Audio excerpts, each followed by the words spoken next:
times of a coronavirus webinar series. So today, the topic of our webinar is that how will COVID-19 change the landscape of international education? As we all know that international education is really the key element, key part of globalization process. We have for the last several decades, the increase of international education has been really fast and actually outpaced the development of the higher education learning in many countries around the world. So, but now we are facing this pandemic that we've never seen in the history of mankind. So, so there's really that caused a lot of concerns, but also trying to see how we can really cope with this situation. So tonight we are very, and also today, we're very fortunate to be joined by a group of very distinguished high level and senior international education experts. I would like to first introduce them. We are joined tonight by Ms. Peggy Blumenthal, Senior Counselor to the President, Institute of International Education, a well-known organization on international education. We're also joined by David Fletcher, Vice Provost for International Affairs, Case Western Reserve University. I understand he's also a president-elect for the International Education Administrators, Association of International Education Administrators. And we're also joined by Jeff Lehman. He's a Vice Chancellor of NYU University in Shanghai. And also joined by Nick Miles. He's a Provost and Pre-Vice Chancellor, University of Nottingham, Ningbo, China. And also joined by Stuart Perrin, Associate Principal of Entrepreneurial College, Xi'an University, Liverpool University. And also joined by Shen Wei, Professor Shen Wei, Associate Pro-Vice Chancellor, Durkin University, North in Australia. And of course, we are joined by Professor Danny Simon. He's the Executive Vice Chancellor, Duke Kunshan University in China. And also we are joined in the US by Mark Wrightington, Chancellor Emeritus, Washington University in St. Louis. And we are also, of course, we're joined by Professor Xue Lan. He's the Dean and the Schwarzman College, Tsinghua University in Beijing. And last but not least, we are joined by Professor John Zhang. He's the director of the Penn Wharton China Center. He's also a well-known professor at the Wharton Business School, University of Pennsylvania. So we are actually very fortunate to have all of you here tonight, today in this webinar. And what we see that COVID-19 is really affecting all of us. Just as April 2020, approximately 1.7 billion learners have been affected due to the school closure in response to the pandemic. According to the UNESCO monitoring, 192 countries have implemented a nationwide closure, and 5 has implemented local closure. So impact 99% of the world student population. So that's really big. But today we're going to talk also about international student as well. For example, China is the largest international student sending country in the world. We had about, since China opened up, there's about 6 million Chinese students went aboard, and currently we still have 1.4 million Chinese students overseas, and a very small percentage has returned, but largely many of them still overseas. So we want to see what are the impact of this pandemic on international education. What will that happen that influence the future teaching mode, and also the impact on the international student exchanges? How are the university coping with that? I know many of you have actually done a lot of good things, and how can we really getting back to the normal situation, what are we are the measures and what can we do? So this is really a very good question tonight. And so I would like to see all of you to actively participating. And what about also the Chinese international student, and particularly also what about the Sino-foreign JV university in China and how they cope with the situation? And what about the confidence we're going to have on students? And what about online teaching, which is, I think, another side product of this pandemic that we have actually well developed on that. And this webinar is one of the example of that. We're trying to get all of you connected. And so the international process, the globalization of international education, how that's going to be affected, and the ongoing global outbreak of coronavirus is there, bring us into a new era of education. So the paradigm, what's impact on that? So that's basically all of the topics we'd like to talk.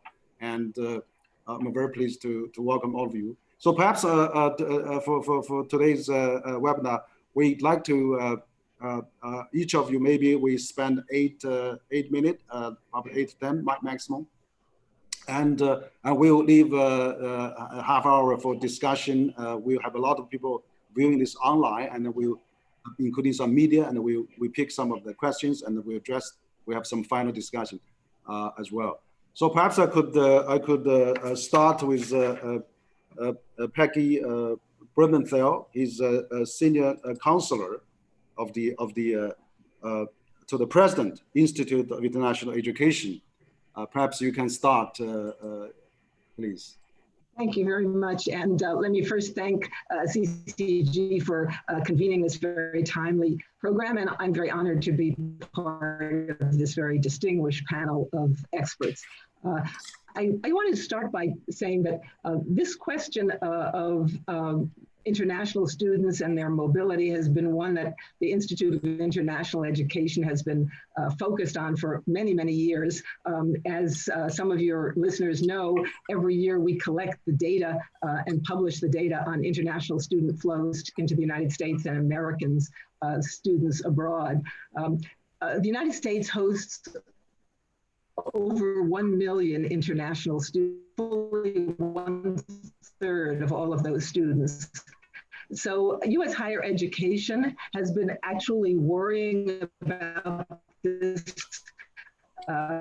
issue of Chinese students in the United States for a long time. Some schools worrying that they have too many Chinese students compared to other students from other countries. So even before the outbreak of the coronavirus, many U.S. universities have started to try to diversify their international student population and started to recruit more actively in other parts of the world instead of just primarily focused on Asia. They've been looking to Latin America, to Africa, to Middle East, and so on. But now, with the basically the inability to do actual site visits anywhere, and certainly not in China, they've had to think really how to keep encouraging Chinese students to come and encouraging students from all over the world to keep coming to the United States. We value international students not just for the very substantial contributions they make to our campuses financially and to the US economy, but also because they bring such unique perspectives and important talents to enrich the classroom and to help Americans better understand China and the rest of the world. So when in early February, the IIE launched a survey to see how campuses were beginning to respond to the problem of not being able to do recruiting in person in China. And we found very creative responses. I'm sure that the rest of the panel will talk about some of them because they've been launching them firsthand. But it ranged from doing a lot of online recruiting, considering standardized test scores that were required, some scores. Some of them were finding new ways to test English language ability online using other tools other than TOEFL. Many of them are working with Chinese partners on the ground to continue doing their recruiting. And I'll be posting the results of that survey on the CCG website after the webinar. But I think what the question you raised that was so interesting is the use of online education, because already Chinese students that are in the United States, or let's say were enrolled in the United States before, have already started taking their courses online. And I think many US institutions are planning to offer online courses come fall for incoming students. They don't know yet, will they be able to reopen in person, but they're prepared to offer online courses to students who are unable to get here in time, including students from China. And will this affect the interest of international students in coming to the United States at great expense and a great time investment, and if they can just take the courses online? We asked that question of many of the Education USA advisors, a network of advisors all over the world who help provide free counseling to international students who want to come to the United States. And what we're hearing from them is that most international students are not coming just for the coursework, are not coming just for the content of what they can learn, but they're coming for a whole on-campus experience. And they really value the chance to get to know professors very personally, to do joint research with professors, both at the undergraduate and the graduate level. There are these opportunities to build a network of friends and professional contacts that will be valuable to them through their whole life, to get that deep immersion in English language where they have to become more fluent, and they do, and really to appreciate the whole US experience. So we're fairly confident that online, while it's a wonderful tool, will not replace, it'll supplement, but not replace the interest of international students in coming to the United States. I wanted to take just 1 minute to also talk about US students going to China and going abroad, because for us at the IIE, this was actually the founding reason for our creation 100 years ago, was the fear that America would pull back from its international engagement. And US study abroad, while growing, is still a very tiny part of the US higher education opportunity. Probably around 10% of Americans have the opportunity to study abroad before they graduate, although in some universities, 50% or 60% may be studying abroad. Overall, it's quite a small number.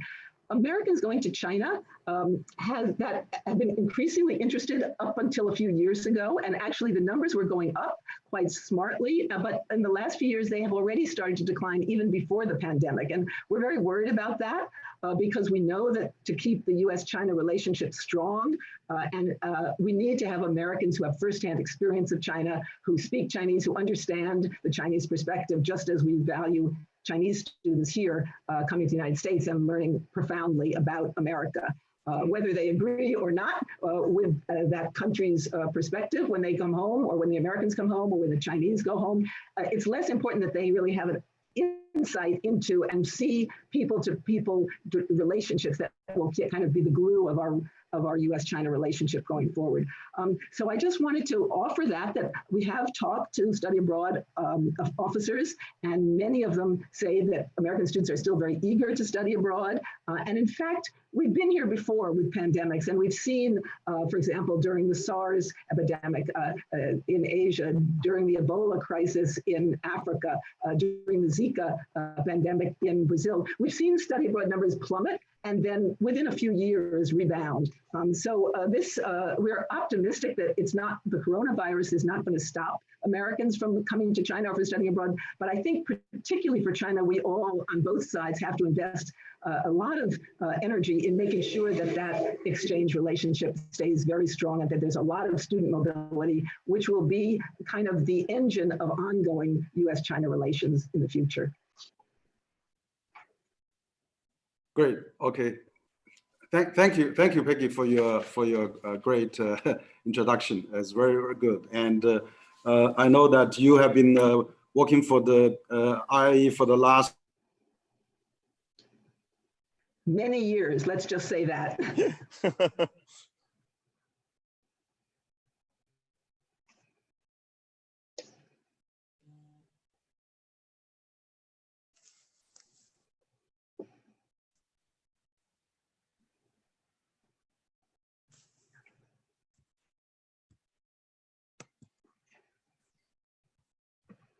think we lost Henry. Mm. Maybe if we've lost somebody, we should just ask somebody else to carry on Just to keep talking. the next part.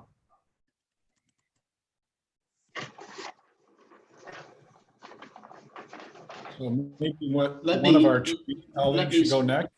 Let me speak about how things are at a particular research university in the Midwest. I'm the former chancellor of Washington University in St. Louis.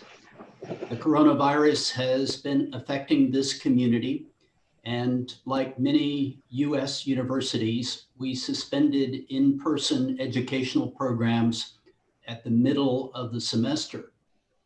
I myself have been teaching a class, and I had the good fortune of getting to know the students in the first half of the semester. But in the last 4 or 5 weeks now, I have been teaching online, and I find that this has been quite effective. It has worked very well. The technology is very good. And I find that the ability to see the students, they're not sleeping, at least they have their eyes open and they are engaged. It's a relatively small class and is still quite interactive.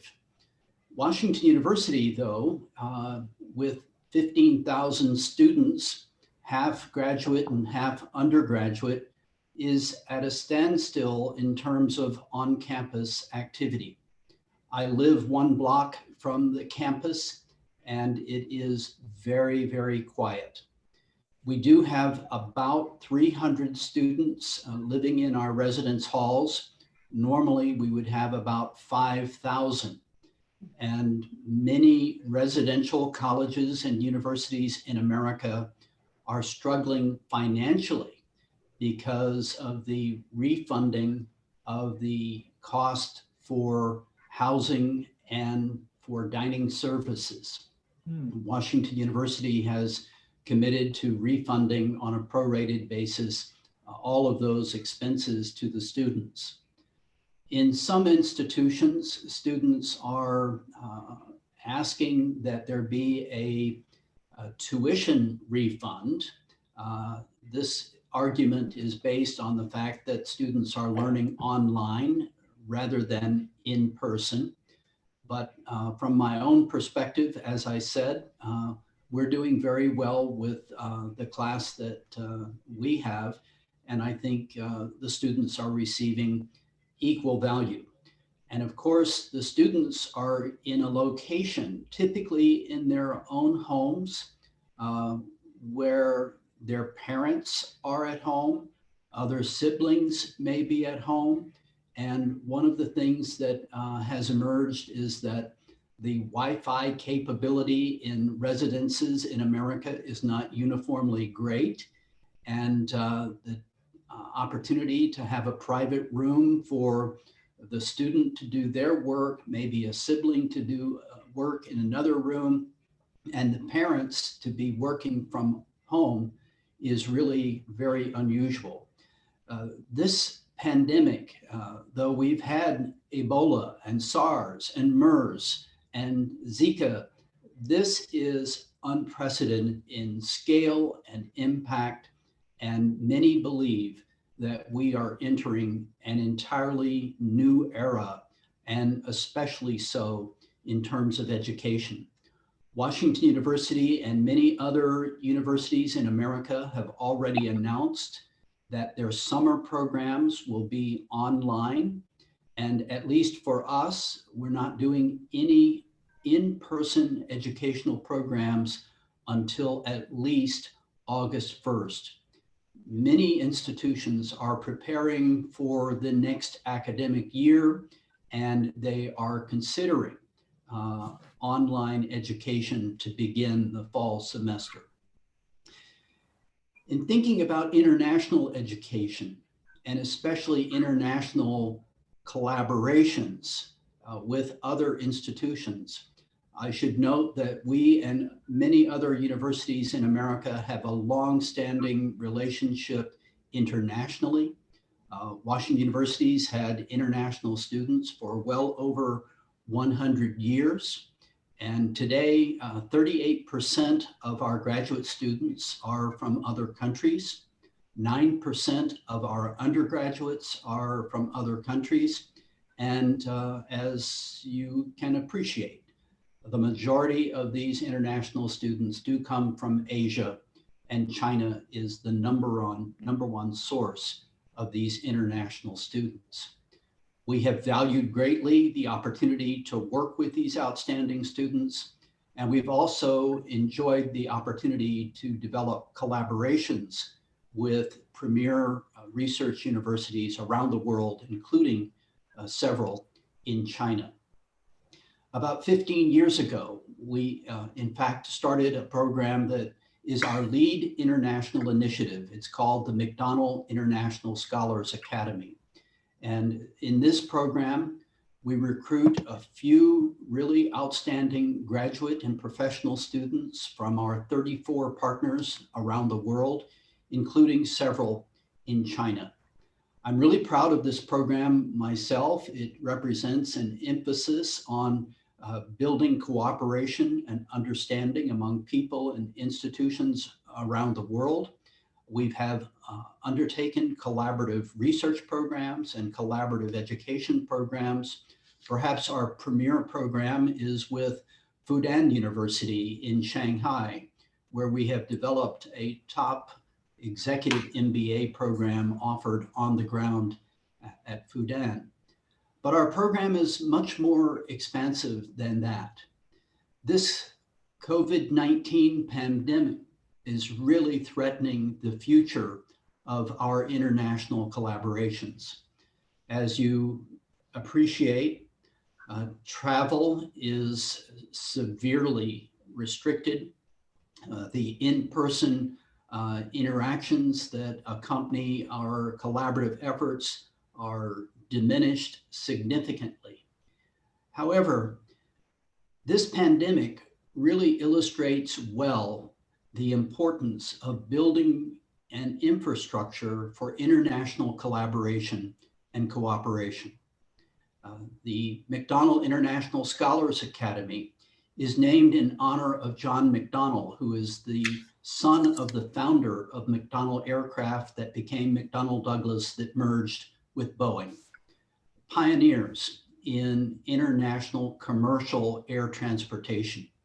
And this is a very important component of our ability to work together.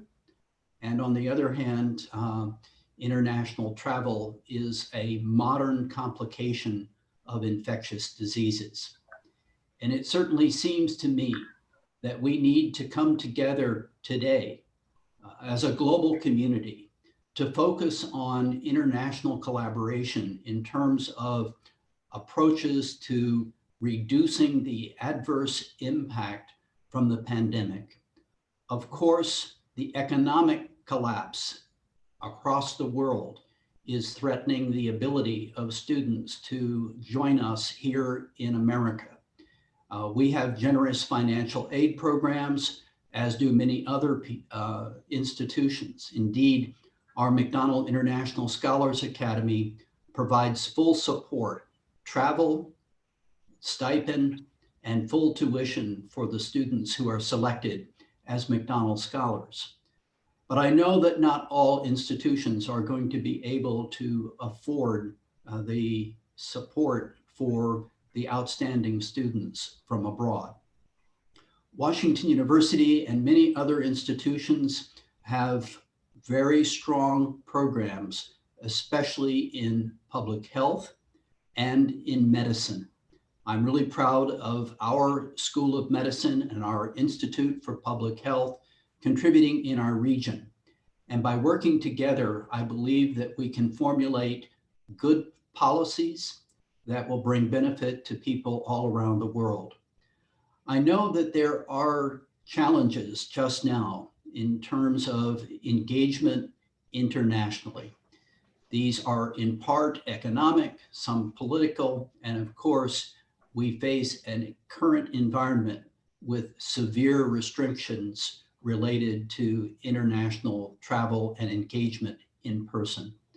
But I think we must reaffirm the importance of the academic community coming together to collaborate. And this pandemic affects everyone in the world, and we have the responsibility, and I believe we have the talented people, students and faculty, who are committed to making the world better. And I, for one, will work very hard to make sure that we can sustain our international engagement looking ahead.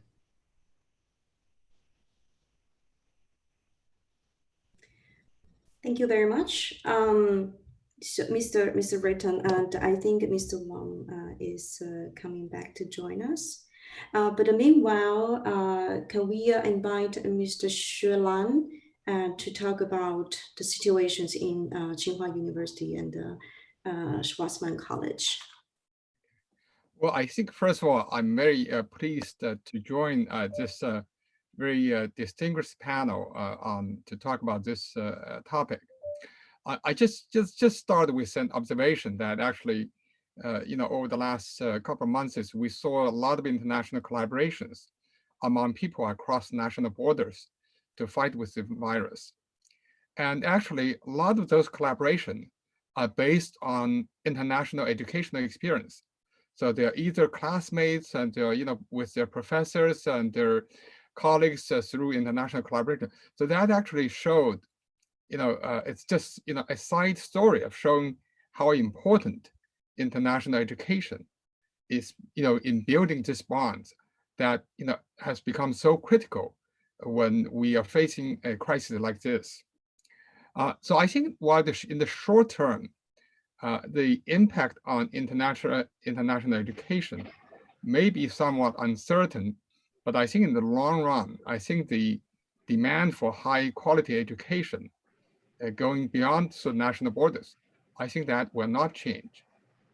I think that maybe that the positive side is that a lot of this, as represented here, the kind of hybrid model actually may become,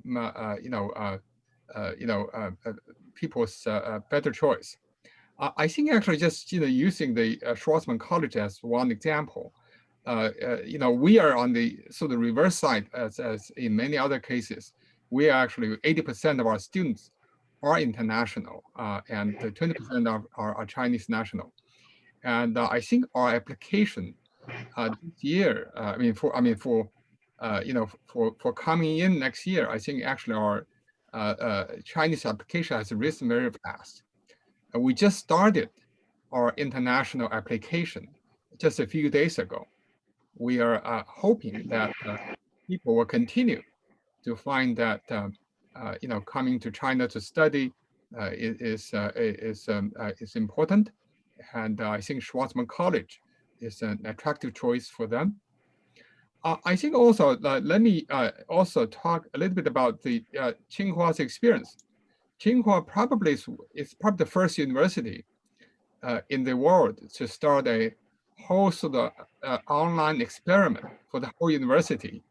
Started actually on February the 3rd.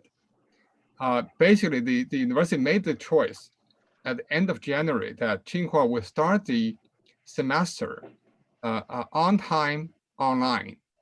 So on February the 3rd, over 57,000 Tsinghua faculty and students started the first online class. And also, I think the university also provided, over to the training to faculty members of 2,600 faculty members received training of how to use like Zoom, Tencent, whatever, online tools. And so I think actually overall, I think 3,923 classes were started on time in February. So this whole semester, the whole university was started on time. So it's probably the largest, sort of online education in the world, that started in, in this way. Of course, I think it's a very complicated system that there's a lot of, hard work that's, going, behind the doors in terms of how to make sure that the technical side would work, and also how in terms of to the interactions among faculty and students, and also in terms of how do you, making sure that the students are fully engaged. So there's a lot of hard work behind it. But I think fortunately Tsinghua had some sort of preparation, some sort of online software before, so I think that actually came in handy. Also, in the meantime, that Tsinghua University also started to offer the class over 1,900 class online to the entire world. So actually people in China, outside China can take those courses online. And also Tsinghua has worked with universities in Wuhan, because I think given the situation in Wuhan, so actually we worked with the Wuhan University of Science and Technology. We opened sort of like a clone class for them. So we have a particular class in Tsinghua, and then they can offer the same class at Wuhan, University of Science and Technology, and they have the same class joining the classroom. So I think that's 147 cloned class was also opened up. So I think that's sort of the Tsinghua's experience, in sort of offering education online. So I think that my guess is that now many faculty members are beginning to like the experience, and actually I think the education will never be the same forever. So I think at least at the Schwarzman College, we joined the other schools, and we started to, at first we tried to get the student back home safely, and then started to get them to study online. And then we also now, at one time that we tried to reassemble them somewhere, but that didn't work. I think Jeff laughed. I think our effort. We tried very hard, but anyway, I think very daring. I mean, we spent a lot of effort in trying to do that, but anyway, but now I think we are trying, doing our online education very nicely, and we have every week we have a lot of speakers joining the students. So to really try to recreate the kind of intellectual environment for students to be able to study together, to learn together, and also to interact with the local communities. Now, actually, we are getting ready for capstone projects and so on. So I think that's sort of the experience we've had so far, and I'm sure that a lot of the other colleagues are also going through that similar experience. Now, in reflection, I think that this whole experience has opened up many new windows that we previously have not thought about. But now I think, given the experience, even those after the crisis, after the virus, and we may go back to our traditional model, but that will, a lot of new elements will definitely bring into our educational process. So I think that I think that in a way this is a crisis, but also it's new opportunities for all of us on international education. Let me stop here. Great. I for one would like to congratulate you on really a development of a tremendous program. I had the good fortune about a year and a half ago to visit Schwarzman College and saw firsthand what you have done in terms of physical infrastructure. And I can tell you that outstanding people, certainly from Washington University, but from around the world, are anxious to gain admission. It's people like Steve Schwarzman and John Macdonald from St. Louis who are making a huge difference with their philanthropic support to encourage programs like this. I do believe that one of the great values of what you're doing stems from the fact that people come together in person, work collaboratively, learn together, and get to know each other and understand their perspectives on the important issues. The ability of Tsinghua University to launch its entire program online is very impressive. And we and other institutions in America are striving to do the same. But I'm confident that we're not going to replace the importance of an in-person residential experience. And we must work in order to approach the development of vaccines and uniform, quick testing to make sure that we can return to the kind of educational experience that our students aspire to have. Can't agree with you more. Thank you. Thank you for nice comments.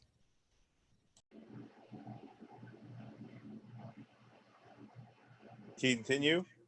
Do we continue? Okay,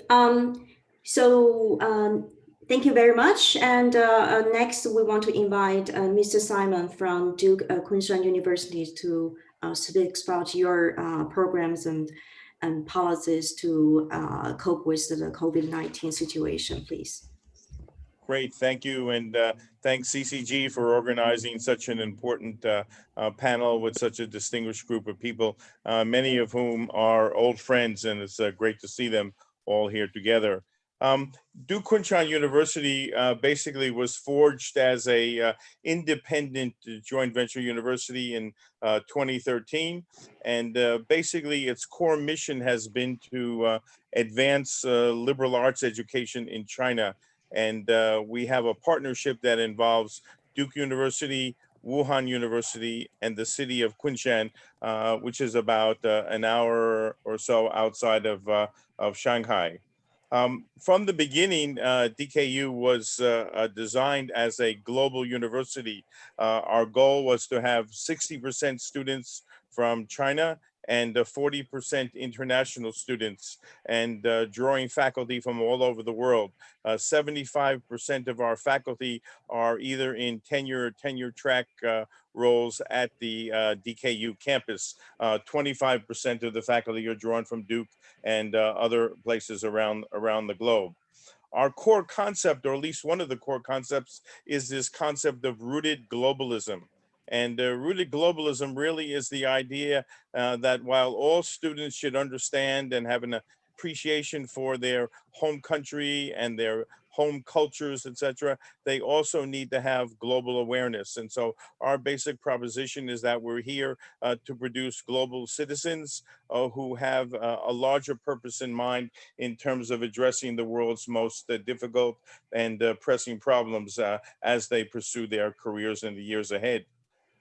DKU, when it was conceived, it was also conceived as an important statement on the part of Duke University itself. And that is that as Duke put together its own internationalization strategy, it saw that having a footprint in China was going to be an important hallmark of its international success. And why not?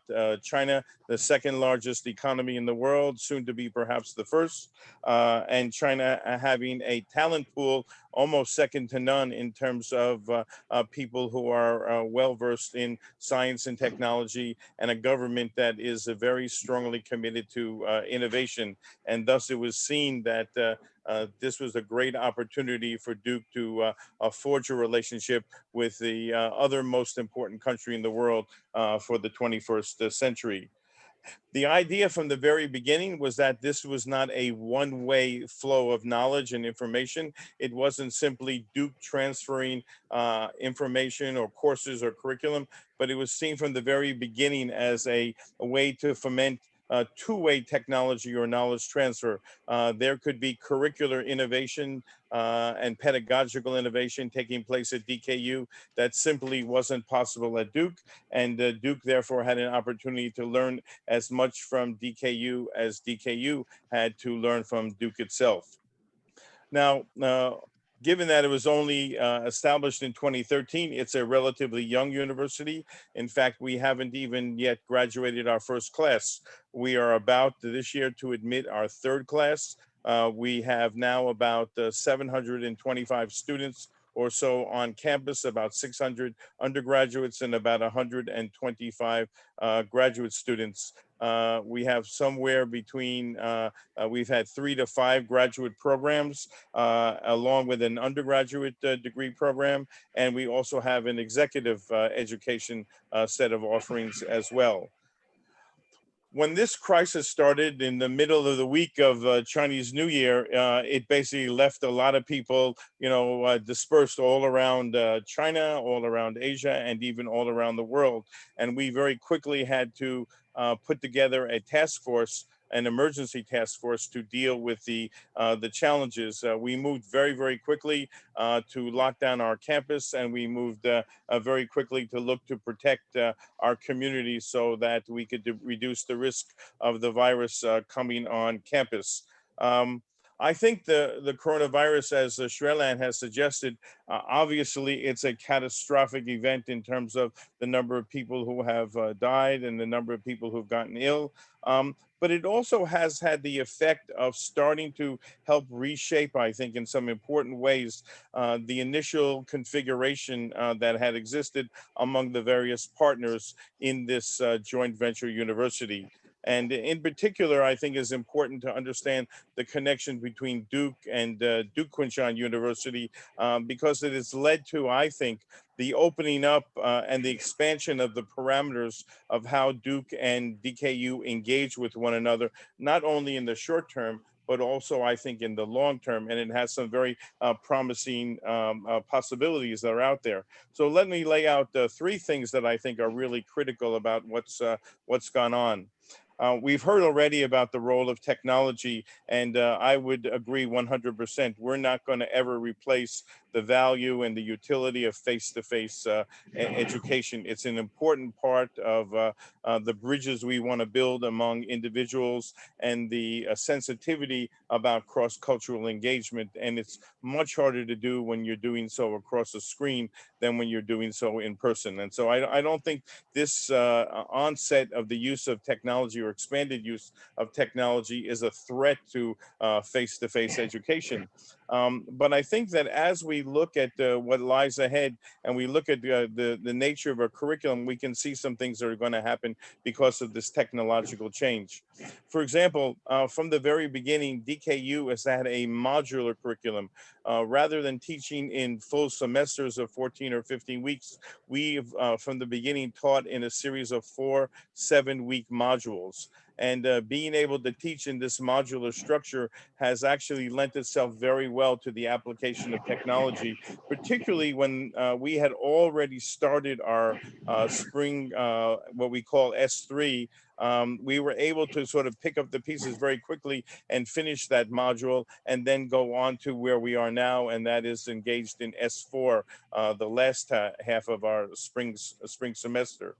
A lot of this was made possible because of the almost seamless collaboration that existed between the 2 partners here, Duke and Duke Kunshan University.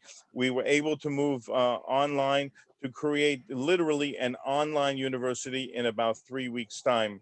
And I think when I say that, I don't mean just put courses online. I mean have a total student experience in classroom and perhaps out of the classroom that really provided students a greater awareness of the world and what was going on around them, including lots of information about the spread of the virus and what it meant possibly to not only their circumstance, but again, this idea of rooted globalism, of raising their global awareness. And I think that was an important part. I think the success in harnessing this technology opens up a lot of new parameters for us. And whether or not we use more or less a blended model going forward, the idea is that we can take advantage of not only face-to-face, but eventually also the value of online education as an integral part of our curriculum and make that curriculum richer and offer the students more flexibility in terms of how they take on the challenges of their curriculum. The second thing I think is the fact that through the impact of the virus, the relationship between Duke and DKU has now started to become what I call reconfigured and reconceptualized. a lot of campuses have what they call outposts overseas. And I think the idea of what is going on now is a transition from this outpost idea to really having DKU become much more of an integral part of the Duke academic landscape. And I think this is very, very important. And I think this is something that's going to start to happen because of the need to have a global access and to different opportunities when crises like these strike. So we're now talking about, for example, this coming fall, if a certain visa restrictions exist and certain travel limitations exist, that the Chinese students, for example, who were admitted to Duke for the fall 2020, may in fact start their education on the DKU campus within China. This is something that is very unique. It's being driven right now by necessity. But I venture to say, in my sense of this over the longer term, is that it's now initiated a new way of thinking about how DKU and Duke interface with one another over the long term, and how to make DKU better integrated into the fabric of the offerings at Duke University overall for the longer term. And I think this is a very, very important thing. The third thing I think that is happening, it has to do with the consequences of the virus in terms of the impact of globalization itself. While Duke and DKU worked together over time to quickly disperse our students and get them back, and we supported them financially to make that move to return to their homes and to what we thought then would be a safer venue for them to be at. We also learned very quickly that we had to mobilize a capacity to deliver an online education across borders and cultures all around the world. We have an undergraduate population that has more than 40 different countries represented. And we have a faculty that comes from right now over 13 different countries. When the Chinese New Year came, as I mentioned, people were dispersed everywhere. And in many ways, when the virus started to spread globally, people were then had to settle in place. And we had to figure out, given different time zones, different internet capabilities, et cetera, how we could deliver our product to students in very far off places, as well as people in the United States and also those located in China. We needed to have, in other words, a global capability. And I'm very, very happy to say that the IT teams in China at DKU and the IT team at Duke were able to work together in a highly collaborative fashion to make sure that we could deliver the best quality programs and courses without too many glitches along the way. The thing that we also realized, and I think that's as important, is that the stakeholders in this entire proposition are not just the students or the faculty, but also the parents and also the communities from which they're from. And we had to make sure that we expanded our communication and our contact with people to keep them informed what was going on at DKU and how DKU was going to continue to service the students that they had entrusted to us as part of their investment, particularly in one-child families from China who had obviously made a big investment in selecting DKU. Of course, the coronavirus was a global phenomena, and just like DKU was experiencing difficulties and challenges, so were other universities. But the thing that I'm most proud of is that we really created a transnational learning community that I believe is going to be in place now as a permanent part of the architecture of Duke Kunshan University. Ironically, and I think this is really one of the most interesting things, is that the experience that Duke had in helping DKU get through the coronavirus as it had impacted on China very soon became the same capability that they were able to harness and when the virus spread to the United States and forced the move to online at Duke. This enabled the Duke staff and faculty to very quickly produce a very high quality product that they could deliver to the Duke students and bring into existence in a very short period of time. I think this is very, very important because I think it speaks to the fact that the original concept of this two-way knowledge transfer really did in fact make itself felt and really served a purpose for not only DKU, but also for Duke itself, and eventually has brought in Wuhan University and even the city of Kunshan. So I'm very happy with what we've ended up doing. As I said from the beginning, it's an unfortunate circumstance that has generated this kind of rethink, but I think that, as they say, within every cloud, there's a silver lining. So hopefully, as we carry forward, we'll able to do a lot of learning and input into our new plans, a lot of that learning from this particular experience. Oh, thank you very much. Okay, thank you, Dennis, and I hope now this time I can be heard. Great. I think that Dennis has made a very good remark, and also I have heard what Professor also Dean shared, and also Professor Wrighton, the comments. I apologize for some technical problem that here the office is off, so we have to experience some technical problem. But now we are back online, and so I think the problem we are really facing is we are meeting a lot of challenges, and how we can try to innovative and also try our best to back to normal. So thank you again, Professor Danny Simon. And now I'd like to invite Professor Jeffrey Lehman. He's the Vice Chancellor at NYU Shanghai, and also he's the former president of Cornell University, and he has been the founding dean of Peking University School of Transnational Law. Professor Lehman, your time, please.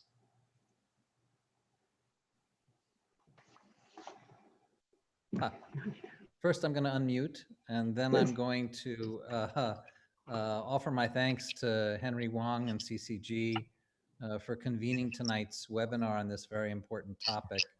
I suspect most of the viewers know about NYU Shanghai. It's the first Sino-American joint comprehensive research university. It's a partnership between NYU and East China Normal University, and it's also the third degree granting campus within NYU's global network. We're completing our 8th year of teaching, about to graduate our 4th class of undergraduates. Half our students come from China, and the other half come from more than 80 different countries from around the world. The panel has been asked to talk about the question, how will COVID-19 change the landscape of international education? I think it's certainly the case that none of us can speak with real confidence beyond the next few months. At the same time, it is really important that we do what this panel is doing, that we ponder, that we speculate, that we try to map out a range of possibilities for how our commitment to international education will be transformed. When I do that, when I ponder and speculate on this topic, I like to distinguish between two different dimensions. One is more physical and one is more philosophical. Along the more physical dimension, we're asking whether COVID-19 might change where undergraduate and graduate students place their bodies as they learn. Will it change how often they sit in a room together with one another and a teacher to study? Will it change how often they travel to another country to study? Another dimension, the philosophical dimension, asks whether COVID-19 and the pandemic might change the emphasis that universities place on normative values such as cosmopolitanism, on the notion that people everywhere ought to see themselves as bound up in a single, united human community. So let me start with the physical aspect of this question. The question here is whether COVID-19 is an accelerant. Is it an intensifier for forces that have, over the past 8 years, arguably been putting pressure on traditional higher education? So one of those forces was digital technology, and the other was anti-globalist politics. So in 2012, 2 entities were launched, Coursera and edX, that provided massive open online courses, or MOOCs. And a third entity was launched, the Minerva schools at KGI, that would have no classrooms and would teach all its classes as online seminars. These three launches in 2012 stimulated a rush of speculation about whether interest in residential learning would fade in favor of much less expensive online models. And that didn't happen, at least for elite education.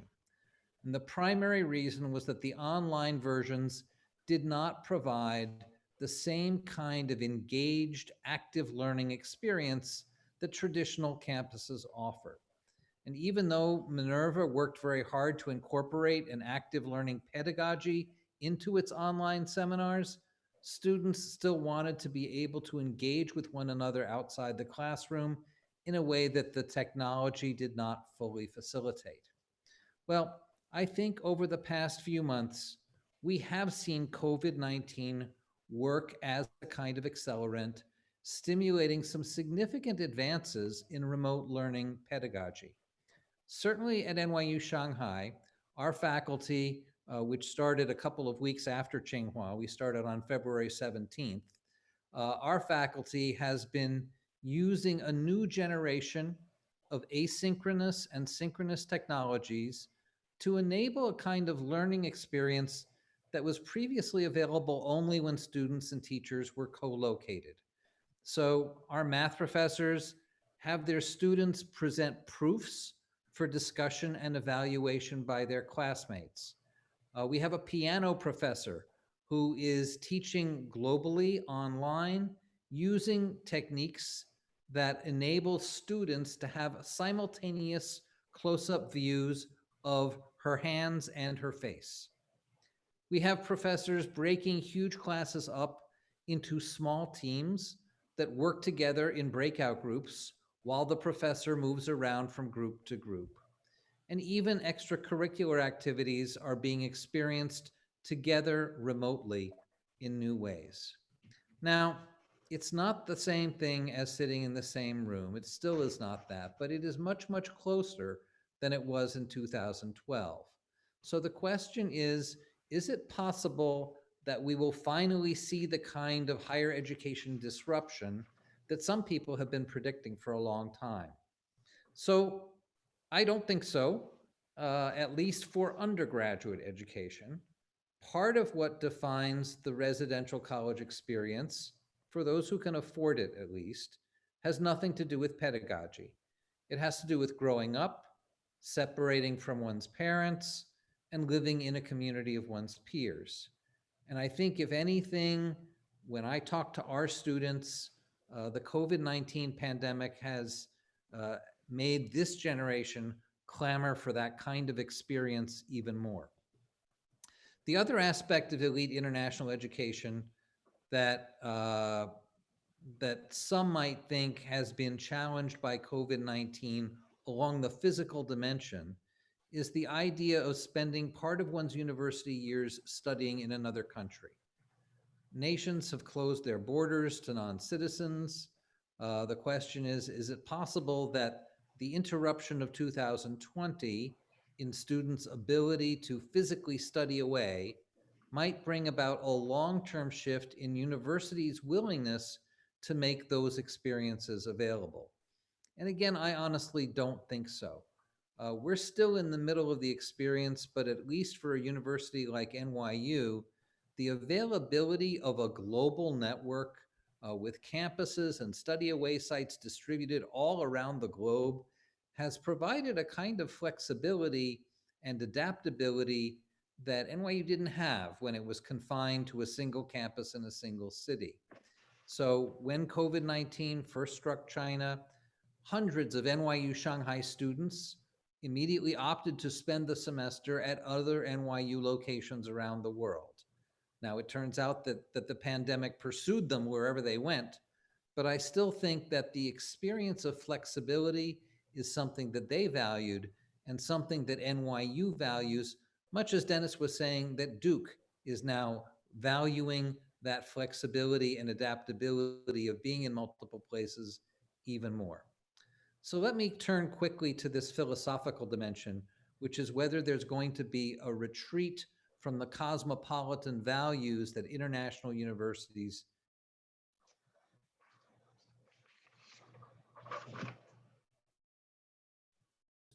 we, at least the people on this panel, have been alarmed by the rise around the world of nationalist, xenophobic, anti-cosmopolitan movements.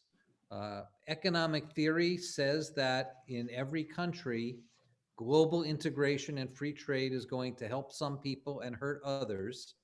And only if the winners compensate the losers can everyone be better off. And it has become apparent that for several decades of accelerating globalization, the winners did not compensate the losers. And so there's been ferocious backlash in the last 5 years. Major countries have exited from treaties and unions with other countries and from international organizations. And they've spoken of building walls, blocking refugees, blocking immigrants, even calling on their citizens to return home. And during the pandemic itself, we have seen governments bidding against each other for scarce medical resources, insisting that their primary obligation must be to provide those resources to their own citizens. So the question is it possible that the spirit of the age will be accelerated by the pandemic so that there is less interest on the part of students and parents in the kind of cosmopolitanism that universities like ours advocate? Is it possible that parents will tell their children, give up your fantasy of being a global citizen, work on advancing your national credentials? Again, it's possible, we don't know for sure, but I don't think so. The skills that a cosmopolitan education nurtures remain durable and versatile. They are the kind of meta skills that enable students to continuously reinvent themselves over the course of a long life, to continuously adapt to the demands of a continuously evolving global economy. This kind of education provides an expanded set of perspectives and an expanded set of experiences that students are going to be able to harvest for creative insights and solutions to a wide range of problems. And I think Shui-Lan spoke quite eloquently about how many of the innovations that are happening now in response to the pandemic derive from classmates who enjoyed this kind of experience. So in conclusion, obviously, the pandemic is a big deal. It will bring about big changes in what we do, but I don't think that they're going to be quite as sweeping in terms of international education as some people might imagine. Thank you.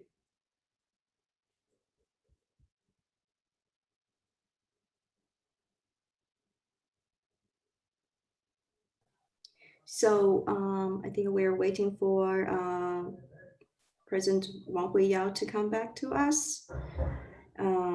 Apparently there's some ongoing technical issues back in Beijing headquarters, but maybe we can just go ahead, and thank you very much for Mr. Lehman's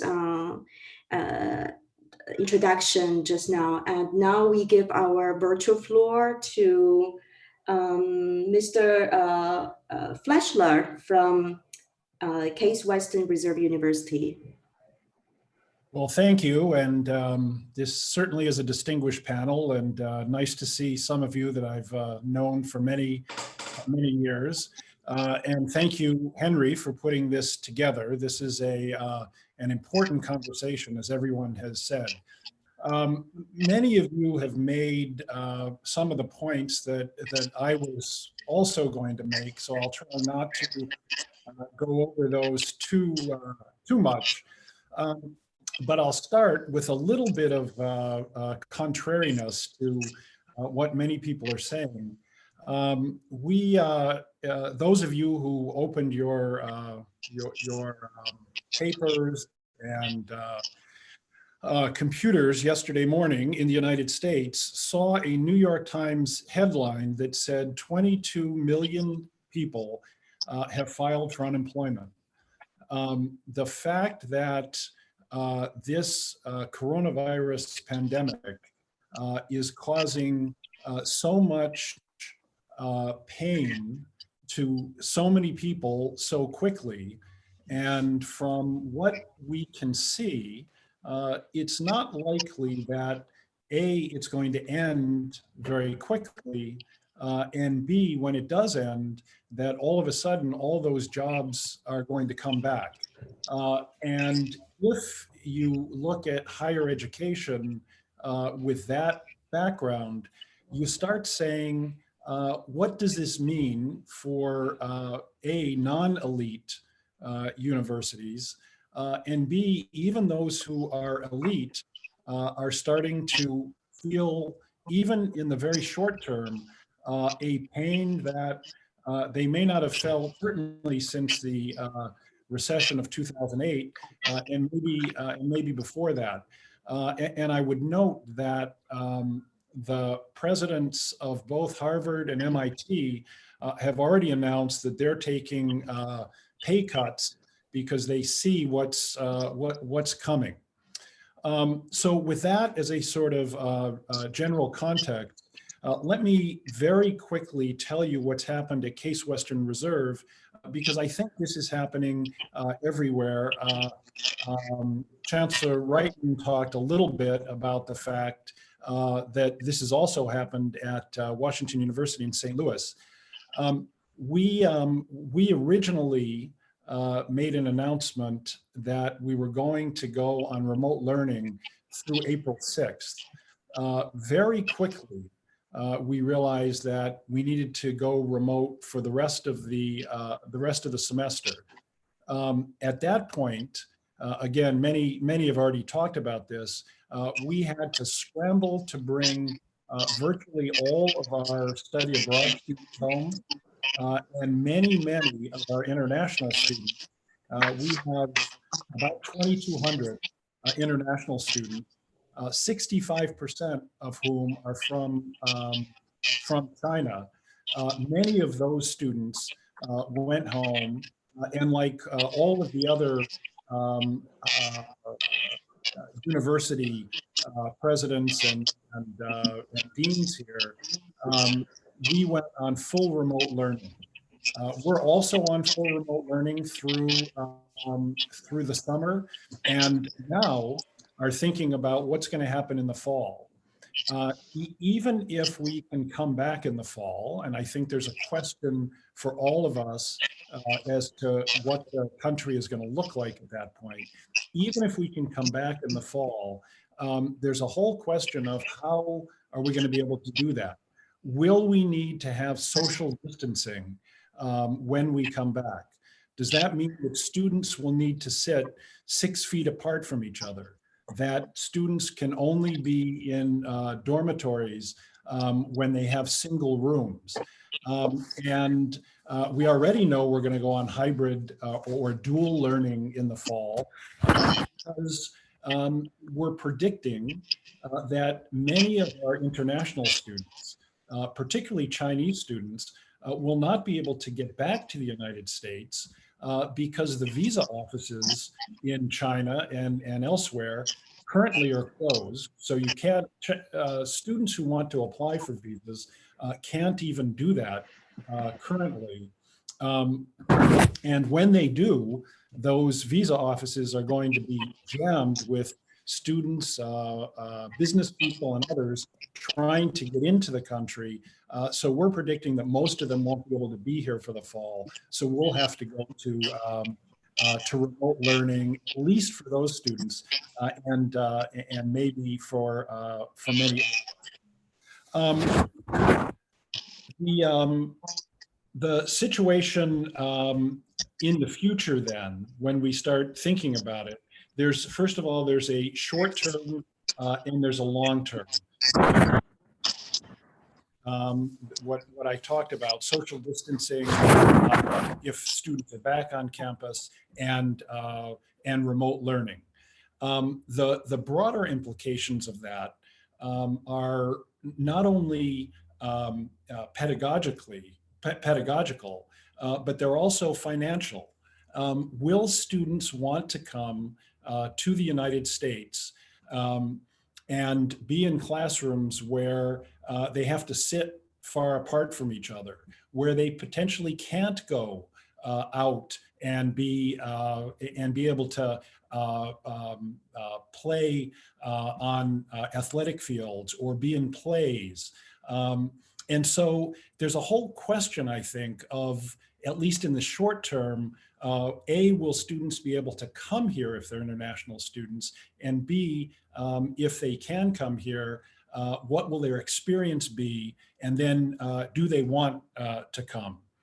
The longer term, which I think is what Professor Lehman and others were talking about, is will there be a fundamental reexamination of higher education generally and international higher education specifically? It strikes me that you can break this into two areas. One is academic, and the other is social and co-curricular. I agree with many of the panelists that students at the age of 18 are going to want to be out of the house. They're going to want to be with others. They're not going to want to be learning like we're learning. We're in an environment here because they need to grow up. So I think that the residential campus certainly will continue.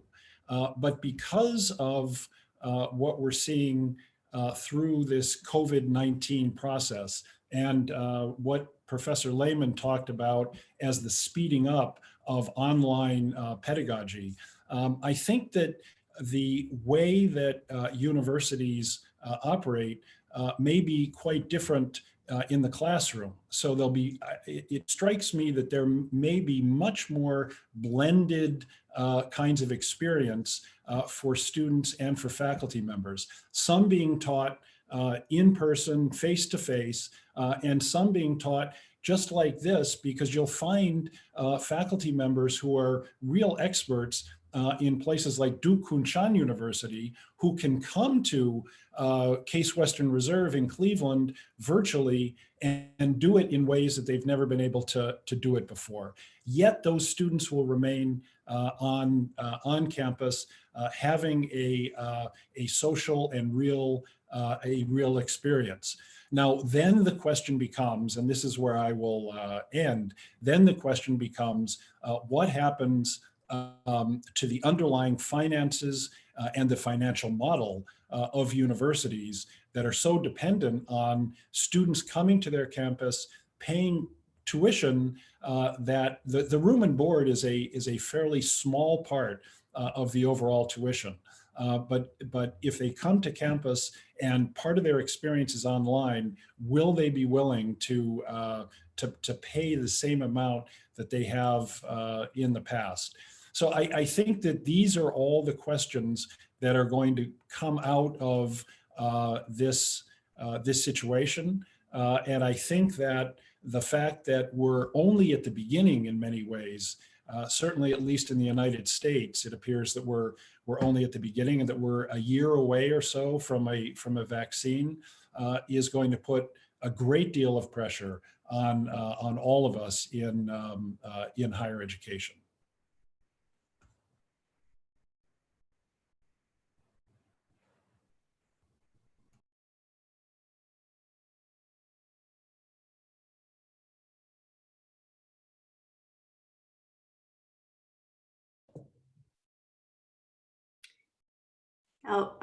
I think Mr. Wang is right here with us. Yeah, go ahead. Okay, great. Thanks the comments from the U.S. perspective. We had all the great sharing. Actually, I really found that fascinating for all of you. And also we are thinking how the history may develop from this kind of point of view. Now, so maybe next we want to have Professor John Zhang. Maybe you can give a bit of from University of Pennsylvania perspective in the business school at Wharton. And so it's your time, please. All right, I want to thank CCG for hosting this event, and also want to thank all the distinguished guests and to share your views. I would have to say that I agree with everything you just said, and I just offer some professor's point of view. I think that I certainly cannot represent the University of Pennsylvania or the Wharton School.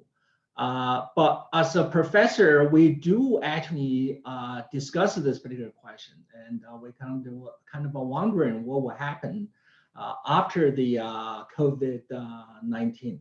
Is the educational environment going to be fundamentally changed, or in fact is going to go back to the what we had before, what we are familiar with?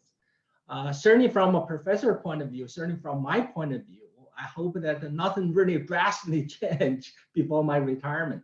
And but definitely that I think many of us do share the view that probably if you look into the history and put everything in perspective, and things may not change in a drastic way. And I think to answer that question, basically, I would say that we probably need to look at 3 different dimensions. Number one, how the teaching is going to be done, right? And number 2 is basically the content of education. So what is going to be is the content going to change that much? Number 3, I would think that the students, are the student going to change, especially that we're going to have more lessons, fewer international students, how in fact that this new environment will impact on the student from China. So let me just go back to those 3 different dimensions and give you my point of view. Mostly it's the wrong view, okay? I think that I don't really think that the educational environment is going to drastically change because of the COVID-19. Here's my thinking. In fact, my first degree was actually in history. And if you look into the history, I think the university has been in existence for the past over 1,000 years. If you go back to the Confucius time, for instance, and that's over 2,000 years ago, and you have a masters and disciples that get together in the same room and in person and doing all kind of different discussions and lecturing, and the people would inspire each other, and afterwards they will have a drink together and so on and so forth. So I think that particular format has really survived the test of a time. I think that nature has selected this particular format. To me, that I just cannot see that in fact that this could change. And indeed, that if you go back to 1918, for instance, there was this Spanish flu. I think the Spanish flu probably was way worse, right? And than what's going on today. If you look at, I was looking up at some of the numbers this morning, and for Spanish flu, there were 50 million deaths and worldwide. And if you look at the United States, there were 675,000 deaths. And you look at in Philadelphia, Philadelphia was actually the epicenter at the time. Okay, Philadelphia had 16,000 deaths and at the time. Indeed, I was looking at the response from University of Pennsylvania at the time, and was the university closed? Or did they send all the students back to their own and homes and all that? None of that actually happened. I think that we had the different schools would actually close some of the big events at different point in time. And you have the sanitation crews and going to the dormitories and clean up everything and so on and so forth. And I think that the whole episode and at the time lasted about a month. After that, everything went back to the normal. So I don't know if we really today have an overreaction for some reason, or in fact, the leadership imperatives have changed so much that somehow we have to react to this the new and pandemic in a different way. And but certainly, I think that after the Spanish flu, university went back to the same way, and we are still doing the same kind of instruction and at the time in terms of how we teach the students. There is a lot of reason for me to believe that in fact that the educational environment may not change that much. We had at Wharton, we had a technology committee and a few years back, and we have all the a group of faculty members and basically get together and talk about all those technologies in use, all those possible technologies on the horizon that may impact upon the education. And in fact, that there are some professors who are very, very effective in using this online technology, all this the camera angle and the performance on camera and all that. And I think we look into every one of those aspects. In the end, I think people come to the conclusion that nothing can substitute in-person and lecturing and the discussion.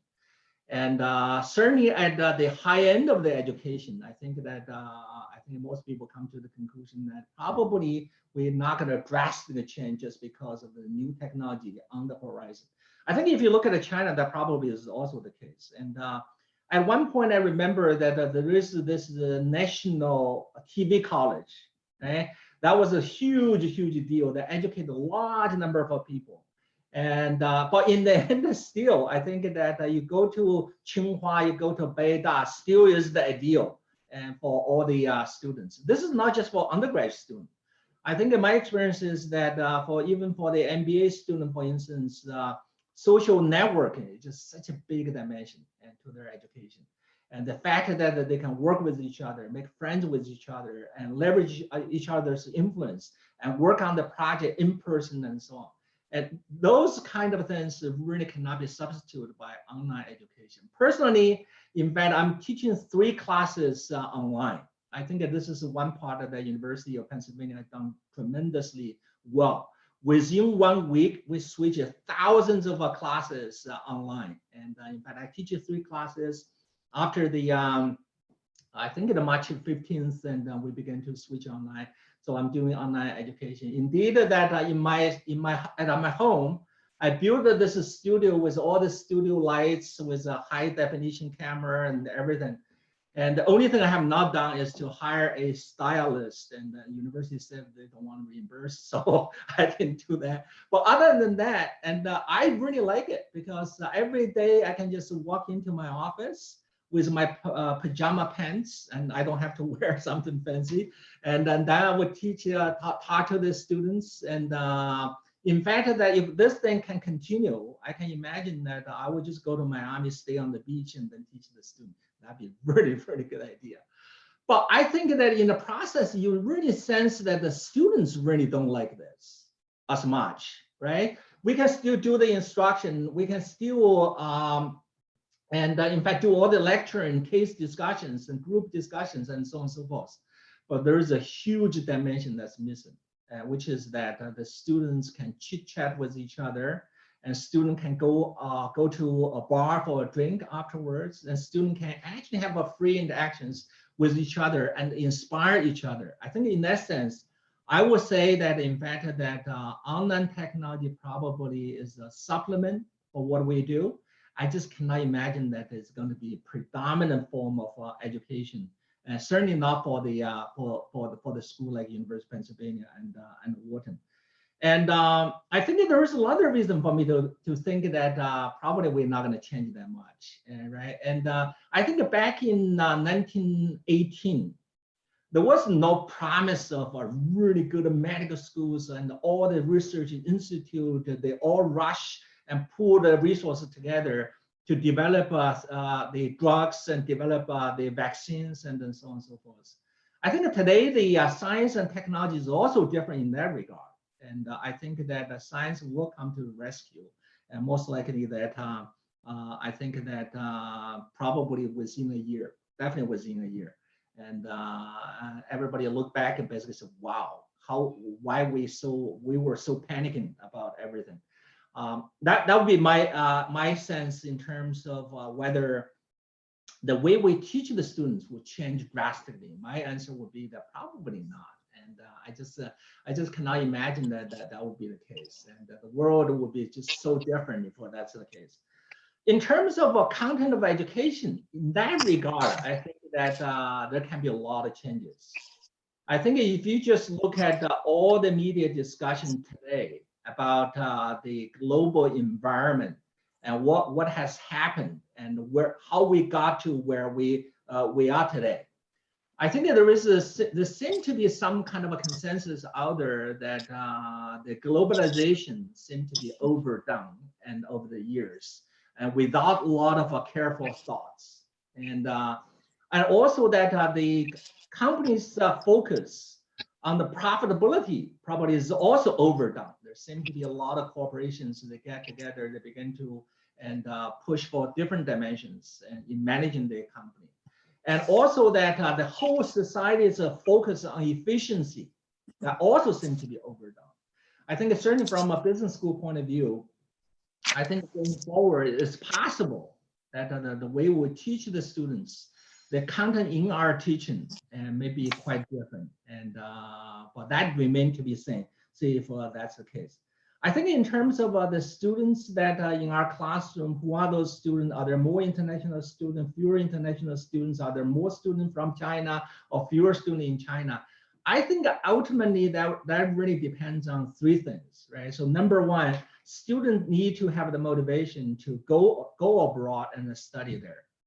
And if you look at before the COVID-19, the motivation was very, very strong. Certainly in China, the motivation is very, very strong. And I just cannot see that that motivation would drastically change and after the COVID-19.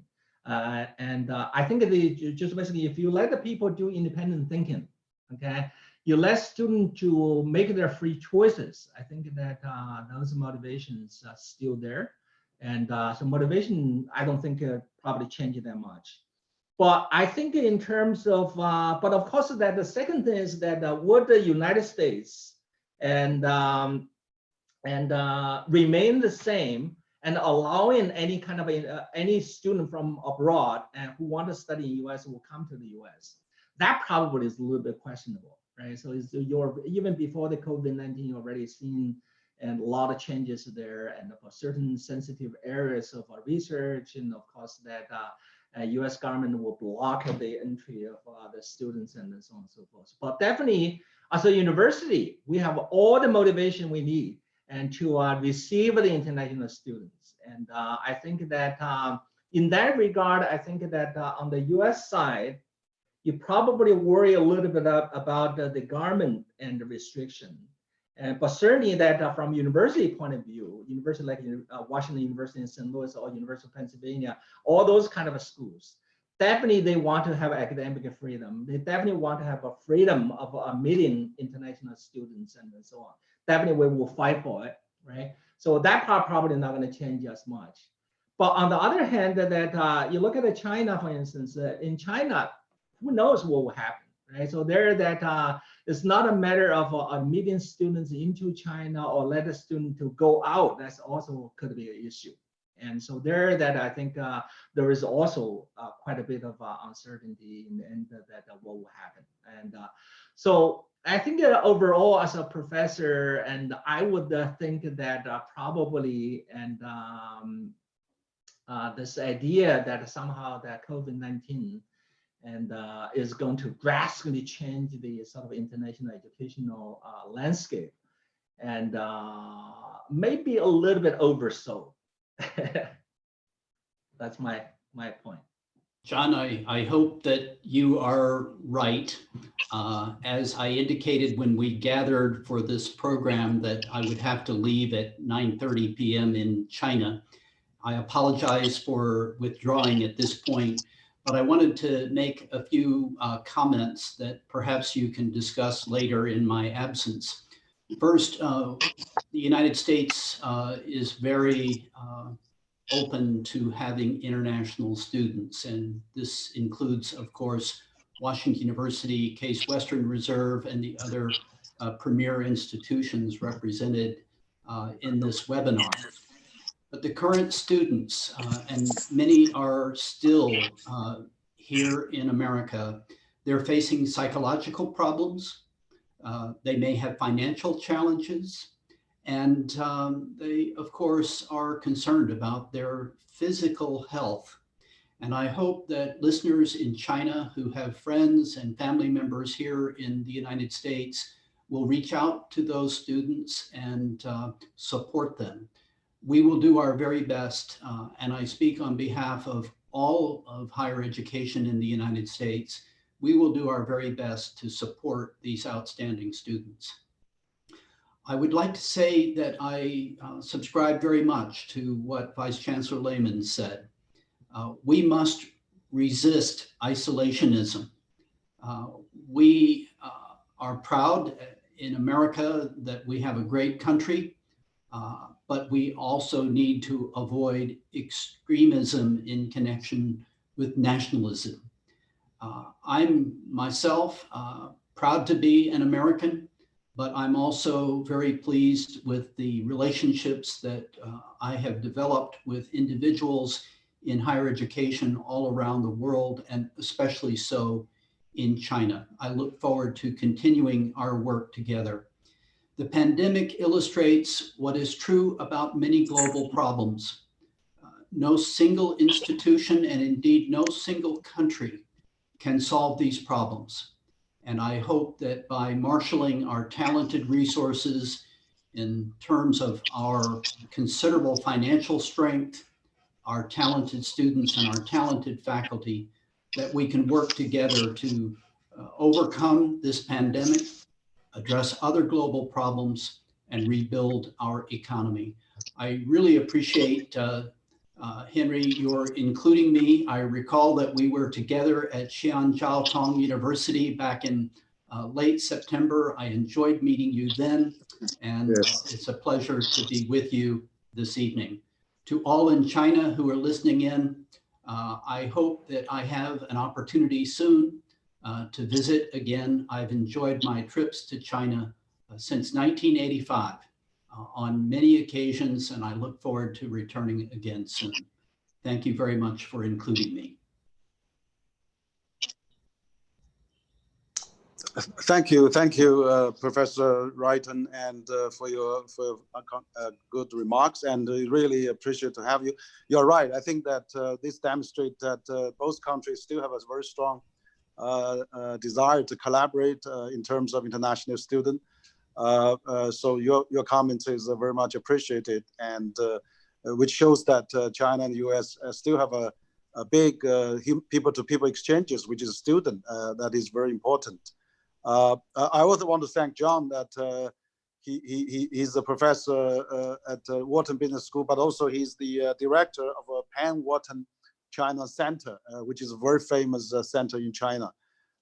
So tonight we actually, is absolutely, we are having such a fabulous, very distinguished panel. We are here. We had, I also noticed that, we had David Flasher. He's also president-elect of Association of International Education Administrators. So representing a large number of universities in the U.S. as well. So we are, having very good discussion. I apologize that we have some technical problem because of the office closed office hour. We have some connecting problem, but I was told that otherwise it was fine. We had actually my technical staff was telling me that we have about over 600,000 to 700,000 people watching online and internationally, which is compatible to our previous international webinar as well. And also I think those all of you, the university president, are very attractive. We have also Danny Simon. He was a vice president of the University of Arizona, but also he was a vice chancellor of the University of Oregon. I mean, we have all the experienced people here too. So now I would like to also have invite Nick Miles. He's the provost and vice chancellor of the University of Nottingham, Ningbo, which is actually one of the first JV university in China and one of the earliest.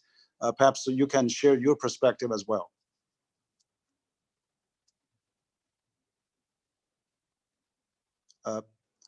Nick?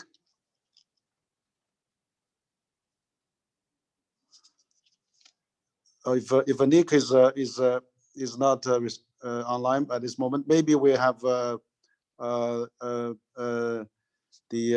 Shen Wei. He's associate vice chancellor from Durham University in Australia, and this time we have president university from not only from US but also UK and Australia. So why not, Senwei, go ahead, please. Thank you very much, Henry. I hope you can all hear me.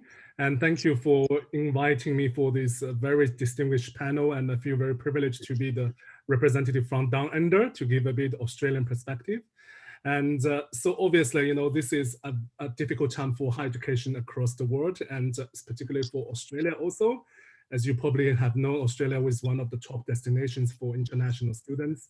Out of the 5 million plus international students worldwide, Australia has a share around 6%, just over 300,000 students. And many of our students come from China, India, but also Vietnam, Indonesia, Nepal, Brazil, and Malaysia.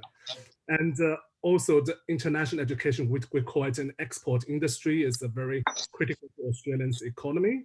It's the third largest export industry. And the education exports last year contribute to over 40 billion Australian dollars to Australia's GDP, according to Australia's Bureau of Statistics. And it's not just the dollar value, it also has a lot of importance for employment. A 2015 Deloitte report, for instance, found over 130,000 full-time jobs in Australia were created due to international student flows. And that includes in accommodation, other living expenses, entertainment and tourism sectors for the Australian economy. And as you could imagine, due to the scale of the international student cohort, this has a very fundamental impact for Australian universities. And I think many of the panelists have talked about the kind of pros and the positive, the negative, just like, the Chinese word for crisis, 危机, means both danger and opportunities. So I look at the positive and the negative and the kind of positive dimension. Obviously, the negative dimension is a disruption to teaching. And the Australian universities, some of them are very ready to move to online education. And we are fortunate to be one of them. Deakin University, since its foundation in 1970s, have been a leader in online education. We have actually around over 12,000 students starting full-time online already out of the 65,000 student population. So we were able to shift to online education without any delay. But I understand for some other colleagues in other universities, this was not an easy task. Teaching has to be paused and staff has to be trained, etc. And but I think some of the colleagues have also alluded to it's not only the software or the platforms, it's also the intellectual competences, the skills and the kind of know-how for online delivery, because it's not just putting the materials, curriculum online, it's also how to engage. And some Australians have employed artificial intelligence and other new technology to deal with that. And the second thing is, I think, the financial burden. And last year, there was a lot of discussion on diversification strategy for international students, not overly rely on China in particular. But I think that the COVID-19 changed everything, because all of the international students are now impacted, not only Chinese students.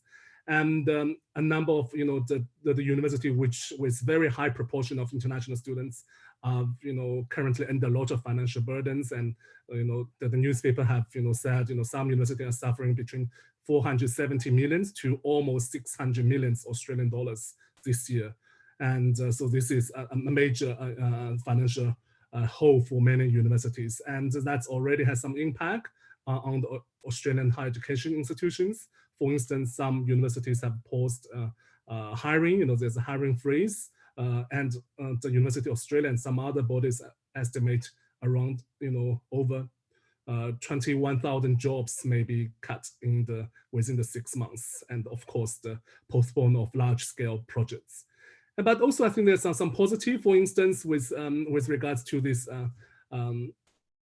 change, and for instance, in the human resource area, a lot of universities have implemented kind of job market or skills market where, maybe, staff, do not have a lot of activities in their regular portfolio, or for their skills in communication, in marketing, finance to other divisions, which are, understaffed at this stage. So I think there's a lot of internal solidarity, which is happening among the higher education sector. And I think, look at the positive sense, I'm really very overwhelmed. And I think many of other universities in this panel are overwhelmed by the global community and solidarity we have received. On a weekly basis, we receive many letters from our partner universities, and we also sent many letters of support to our partner university, particularly in China. And it's also research collaboration. We see immediately there's a very fast spread of research collaboration, whether existing or new partnership being forged to combat COVID-19. And one very interesting anecdote I want to share with you, we wanted to send some medical or PPE, personal protection equipment to our partners in Wuhan, but due to the restrictions in travel and the shipping, we couldn't send it. But immediately, our partner universities in Hubei province offered to send us, some PPE equipment. So that's really, I think, a real showcase of, global academic solidarity, particularly among the universities. And what we have also been doing, and I'm very proud with our Deakin Abroad team, which look after our mobility, we have to repatriate very rapidly a number of our students abroad, nearly 100 of them, which are stuck in some, even remote areas. I remember talking to both the Australian governments as well as the Peruvian governments to evacuate one of our students from a remote part of Peru to the capital, then go on for a consular flight back to Australia.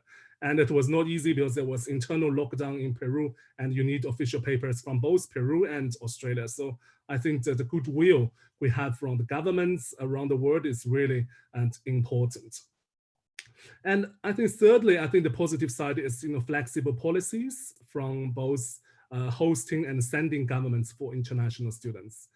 For instance, the Chinese Service Center for Scholarly Exchange, CSCSE, which is the main body for recognition of international qualifications gained abroad, have relaxed their regulation to allow online education to be counted as the qualification Chinese students study abroad. So when they study online in China, their educations will also be recognized by issued by the foreign university. So I think that's a really good sign to show this flexibility, but also the flexibility are shown in Australia among the Australian Department of Home Affairs for visas, but also for the accreditation agency in Texas to allow flexible delivery and to allow flexibility in visa schemes for accommodating students stuck abroad or students have to study online.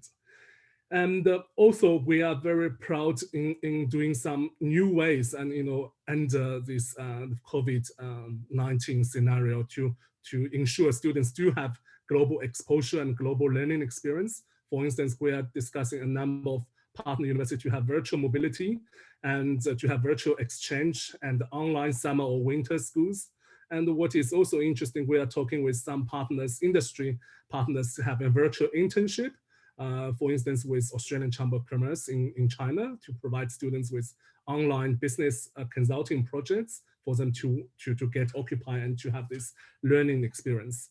And we also are talking with partners to establish, looking at potential online alliance, online networks. So I will be very happy to have the chance to discuss with each of you individually to see how we can work together.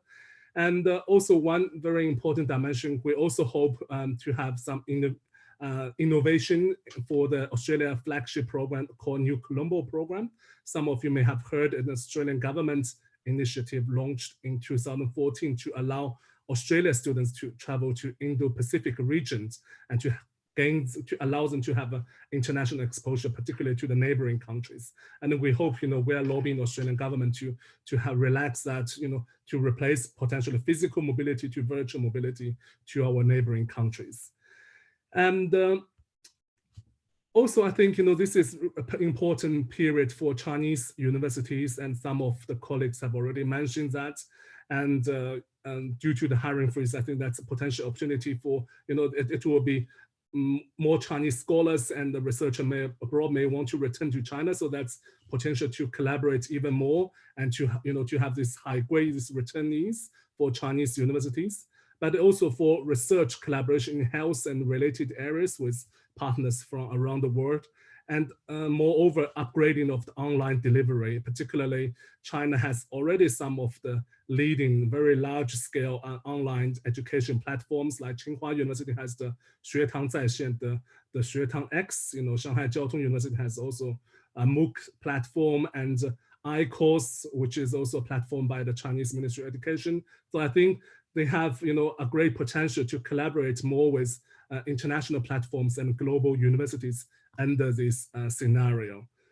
And I want to say that the last part of my talk and my input for this panel discussion is really looking at what it means for a major destination countries for Australia, but also I guess that same applies to US, UK, and Canada, is the reputation of a key and reliable education provider. I think many colleagues previously talked about the importance of showing the openness and also the importance of showing the diversity and the care and responsible for our international students. And I think the three dimensions are really important. Is first of the travel bans and the support for international students and some visa schemes. I think the travel ban was a very interesting scenario for Australian universities a few months ago, because Australia was one of the first countries to launch this travel ban for Chinese students, and that was raised a lot of concerns for both institutions here, but also abroad. And this is in a way being successful for the containment of the virus spread in Australia, but also it has resulted in a difficult situation for many Australian universities. And some universities offer travel grants for students to transfer via a third country, and resulted in some discussion and also some difficult cases where students are stuck in a third country, and how do you deal with that?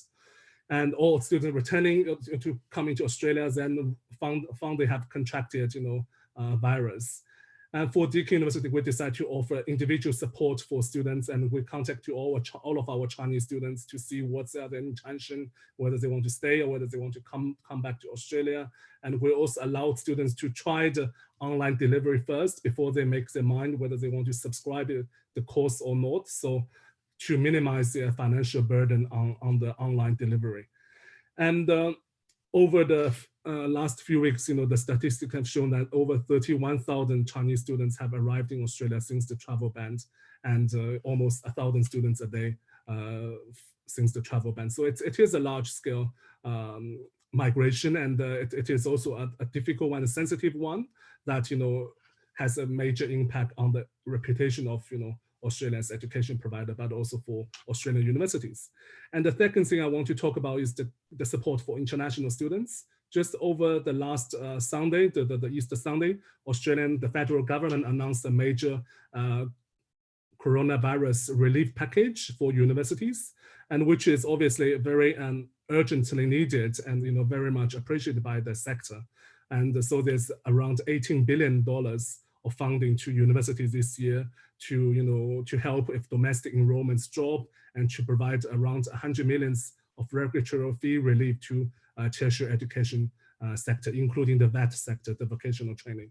However, this is also quite clear that this is a very domestic focus. It's focused mainly on domestic recruitment and domestic students. And for us and for many Australian universities, we value very much the international education, and international students bring not only diversity, they also offer great cultural values, as well as the links between Australia and their home countries in terms of economic projects. So Deakin University has announced 25 million, up to 25 million Australian dollars for international students to support them and to provide them a wide range of support. Students can apply for this support through our student service and to state their case, and each case will be individually evaluated. The Department of Education estimates there are about 568,000 students on a student visa in Australia. Not all of them, of course, rely on part-time job now are disappearing, but we do care the students who are impacted by this, who now are struggling financially, not to mention the academic struggle. So we want to show that we care about these students, and this support is additional support to our funds and hardship support to our regular students. So we really want to say that this is important. International students for the last 20 years have contributed hugely to the social, economic, and cultural well-being for our cities, for our country, and we want to support them during this difficult time. And lastly, I guess this is Henry's favorite topic is the visa scheme. We are also, watching very carefully what other countries are doing, particularly for student visa and post-study work rights. In Canada, in UK, in Australia, and some other countries. How we can provide students with the whole experience, not only study but also the opportunity to gain, professional experiences. Yeah. So these are some of the things happening in the Australian landscape, and also Deakin University. We are very happy to join this dialogue, and I really hope we can continue some of the dialogues even after this panel discussion. Thank you very much, Henry.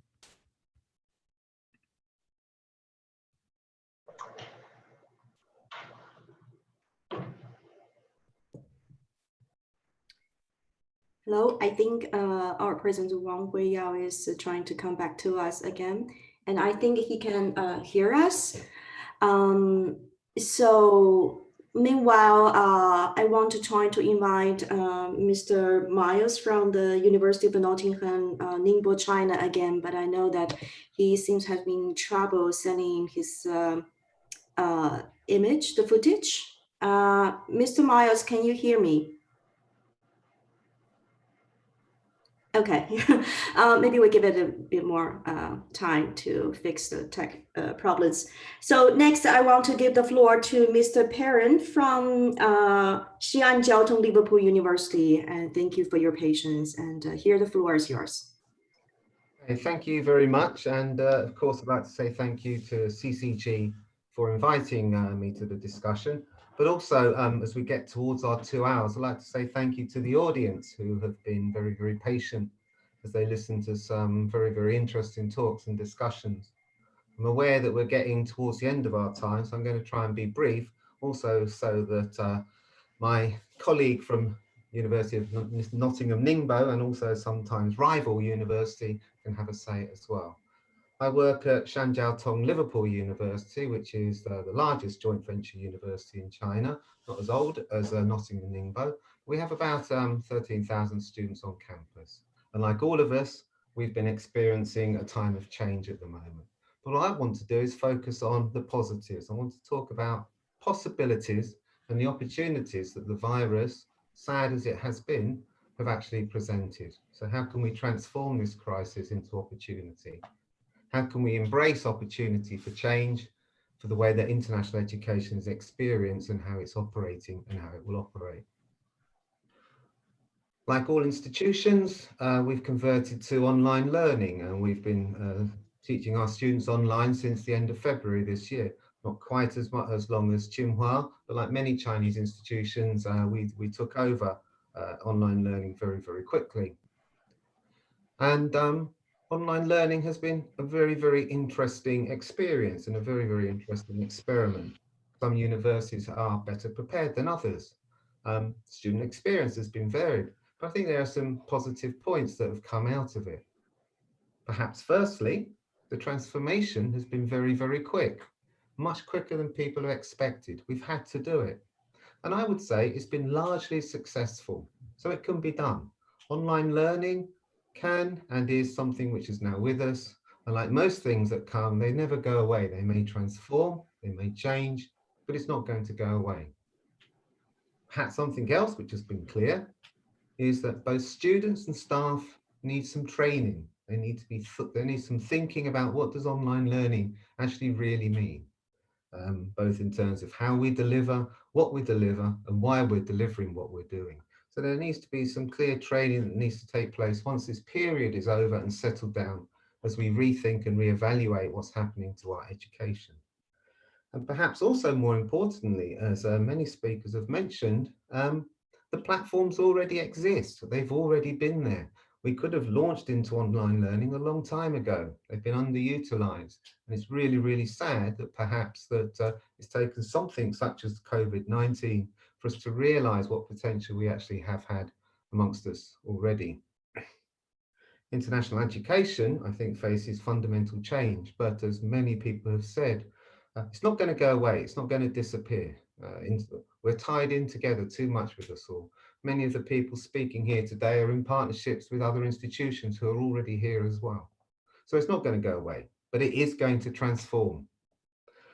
How's it going to transform? I just want to sort of mention 2 or 3 things as we run towards the end of the session. Perhaps one thing that's going to change is the type of degree that people study for. Industry tailored education, for example, education which maybe will focus on how we can get our economies moving again and our countries moving again.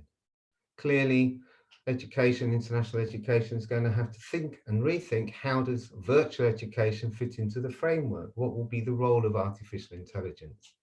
And also, I'm lucky enough to work at a joint venture university. We have 3 others represented today. What are the opportunities for joint venture universities in these current times? I think in some respects, joint venture universities are a safe haven for international education. They provide almost, not quite, but almost what you would get if you travel to another country, but still within the safety of the known. And at the moment, people want to have the known, the comfort, as well as the international experience. So joint venture universities provide a safe haven in many respects. At XJTLU, one way that we recognize this is through the vast increase in the number of people applying for our master's degrees. And it's almost doubled in terms of applications for master's degrees. The students can still come and get a UK education, but recognizing that they'll still be based within China. I think there's a fear things may come back again and people don't want to be stuck in other countries if necessary in next winter as they have been this year. There's an opportunity for us to rethink partnerships. Many institutions have long lists of partnerships, but do they actually mean anything? Are they real? Perhaps we can now look at virtual partnerships and actually see how we've been working together. The virus has brought people together in a way that is possibly unprecedented. And this gives us real opportunity to rethink our partnerships and rebuild our international partnerships, both at institution and at individual levels. Also gives us an opportunity to think about lifelong learning as an international experience through exploiting our online presence, our virtual presence, as we reach out to our friends and our partners globally as well. And perhaps, maybe not a discussion that everybody wants to have, it brings closer the debate and the discussion about the role of the university in the age of Industry 4.0. Perhaps the hybrid model, the model that XJTLU with its Entrepreneur College is particularly trying to promote, will become much stronger as a result of COVID-19. I think there'll be, as I've mentioned, a discussion about what is actually going to be studied. Will people start to focus much more on the type of degree that they think is going to be important as we try to build our economies, as we try to look at the different types of infrastructure that's going to be needed as we go forward? We believe at XJTLU that there will be a focus on entrepreneur education, flexible skills, a global mindset, and that will lead how the world deals with the current crisis. Even more so, I think degrees need to be relevant. They need to be up to date, because the people who are studying now are the people who are going to be taking the countries and economies forward from where we are at the minute. As I look at the panel, I realize we're all of a certain age, and we should be working with our audience, who I'm guessing is going to be a much younger age, because they're the people who are going to be taking us forward to ensure that we're better prepared for this type of pandemic in the future as well. I think also we need to think about how innovation and transformation is going to play a role, and we need to think about how we're going to bring everything together, both at a local, a national and an international level. And we need to find our partners that we need to want to work with, both internally and externally, as we develop programs which are future ready, but maybe we can say pandemic ready as well in the future. I'm just going to say one last point, and I think one of the most common sayings I hear is that the coronavirus knows no borders. Well, I think international education knows no borders either. So we shouldn't let the coronavirus, we shouldn't let COVID-19 be the barrier to growth, development, and continued progress of international education in these current times. So that's really all that I want to say at this moment, and hopefully we can get to hear what Nick wants to say. Nick, please. Now we have Nick. Nick Mouse. Nick seems he can see and hear everyone here, but he has I think he has some troubles sending his voice and image in. Okay. Maybe what I want to is, because given the time we're already quite limited, we actually had some questions. I want to share some of those questions, and then we will have people, our panelists, distinguished panelists, to answer that. We have one question from Science in Terms Daily here in China. He was asking, what is the biggest impact of epidemic on education? This involves, is it the funding will be getting problem, or adjustment of the teaching methods? Should we need more international cooperation, or what else? And also we have another reporter from China Youth Daily. To what extent will COVID-19 change the identity coordination of Chinese overseas students or exchange students? So would that have an impact on the future Chinese student? And what advice would you give to them to integrate into the destination country in the future? I know that Jeff Lehman probably is running out of this. He has another engagement. Maybe Jeff, if he's still online, you would like to answer that? Sure, and I do appreciate. Also, comments of we have a final comments of each other as well. Maybe 2-3 minutes each. I hope. Okay. Well, just if I can do both quickly. In terms of integrating into the societies where one studies overseas, I think.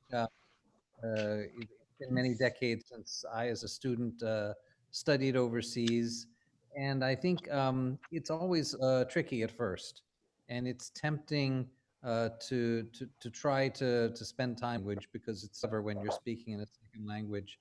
But I think what is important to keep in mind is that when you engage with people in their country on their terms, you're really offering them a great favor. You're helping them to see the world through your eyes as well as through their own. And although it can be a bit intimidating, it really is a kindness that you're offering. So I just encourage you just to keep at it while you're doing it. I guess in terms of the overall comments, I just want to thank you, Henry, again for pulling us together.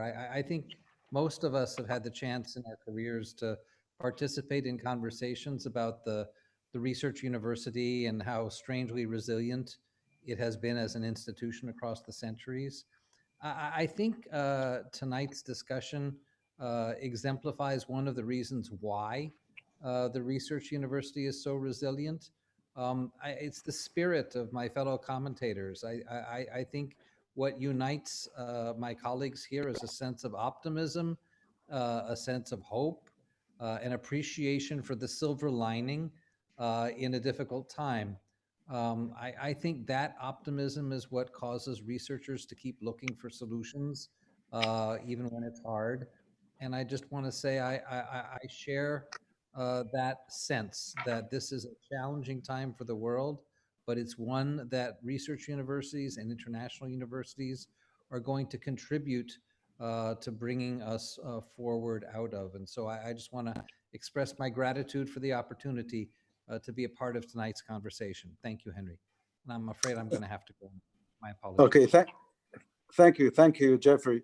Thank you for your contribution. It's really fascinating. We're having all the leading international corporate universities in China, and also we have other universities.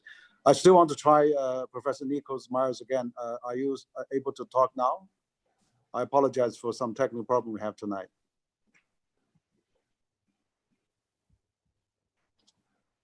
Oh, okay, so I guess we still wait to see if he finally works.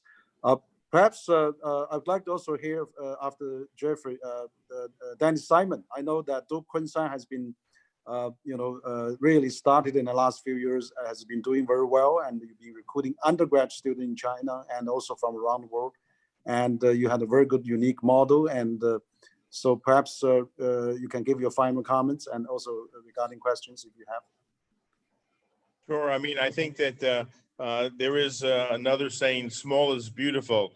And I think that one of the things and the virtues of DKU is that as a small institution, it is very versatile, it's very agile, and it's very flexible. And we didn't have to move a big battleship. We just have to move a small cruiser or something, in order to make some of these transitions. And I can imagine that the major research universities, as Jeff was suggesting, the challenges must be really, really substantial. My only suggestion at this point is that I think that with every crisis becomes an opportunity to think out of the box. And I would encourage us not to look at a linear extrapolation from today, what we have, and see if we're going to go back to that way. I think we want to look for important discontinuities that will define the future. And I think the coronavirus event has made us, put us at a position where we can now do some of that rethinking.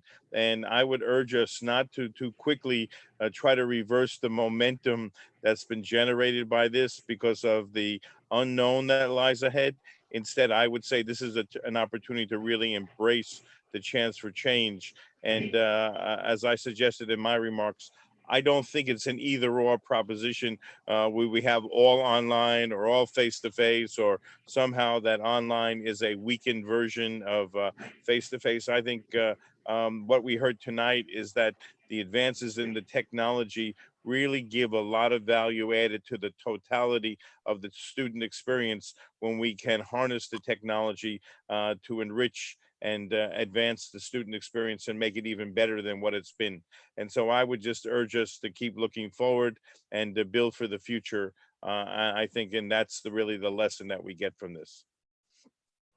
Thank you, Dennis. And I know you've been, doing quite well, and then Kunshan is doing very well. We hope that you'll be a bridge between, China and international student exchange. I think also one of the impact probably we have is that with given the COVID-19, a lot of parents are maybe worried about sending students to the US. Normally they want to send to NYU Shanghai and also to Kunshan and other foreign university here in China. So that may be another new development as well. I would like to have Dean Xuelan, Dr. Xuelan. You were the dean of Tsinghua University Public Management School, and now you've been taking over as Schwarzman. It's also a new model of international school, and you've been doing very well. And so maybe you can give your final thoughts on tonight's question and your comments as well. Yeah, first of all, let me join my colleagues to thank you again for organizing this wonderful webinar. I think that it really sheds light on many new issues. I think it's really a very good learning experience. I think that I think that my colleagues know that actually the Schwarzman College, the mission of the Schwarzman College is to build a bridge between China and the world. And the whole model of Schwarzman College is built on international. So our students are international, our faculties are international, and basically actually even our administration are international. We have a lot of colleagues in New York and colleagues in Tsinghua. So I think in a way, this so the coronavirus is really demonstrated that actually how a college like us can actually work together and in such a sort of a beautiful way to really to face up with this challenge and to come out really with a great experience. In a way, we call this a lesson, a globalization class for our scholars of this year, and so I think that we're hoping that throughout this after this process, we can actually learn a lot of new things to enrich our traditional model of sort of on campus, the beautiful college. But now I think we have a lot of new things that we can ponder on and hopefully to come out with an enhanced education and learning model. And, so I think that will, be the benefits to all the, stakeholders of the Schwarzman College. Thank you.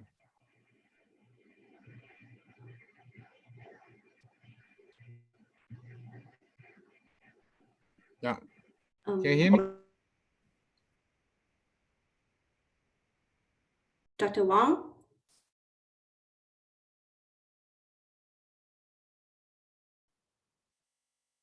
Okay, maybe I will take it over and ask Mrs. Blumenthal to give us our final comments on what has been discussed today. Thank you very much. It's so inspiring to hear how many universities and how many of our speakers have really seen this as a way to, this crisis as a way to think new and act new. And I just want to echo that, because let us be frank and say that international education has always been primarily an elite opportunity and privilege. And the opportunity to come to the United States for international students has very largely benefited people who have the resources to do it, although many, many graduate students also come with support from the host university as well. Opportunity, and we have recently worked very hard to make it more accessible to students across the institutions by making shorter programs, more flexible programs, blended programs, and I think that's what we need to do going forward as well.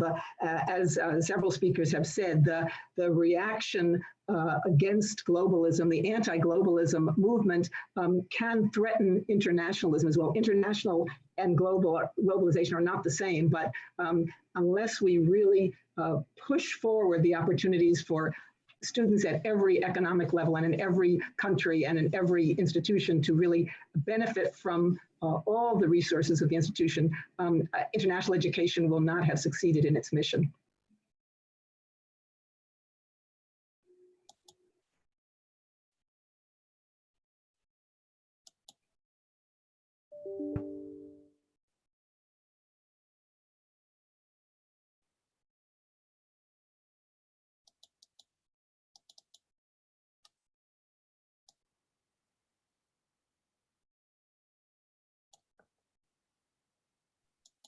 So looks like Mr. Wang is having troubles to be connected with us again. So maybe next let's hear more from Mr. Zhang.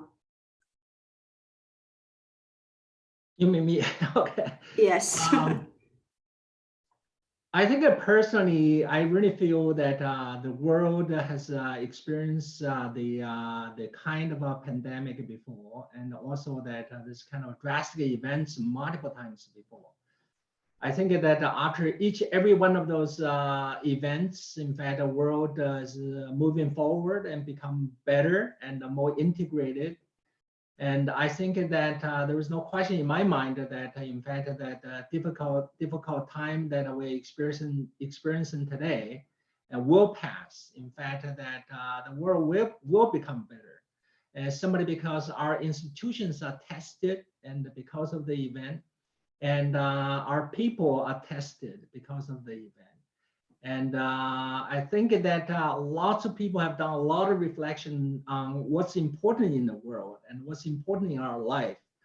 I think that going forward, I would think that world definitely will become better.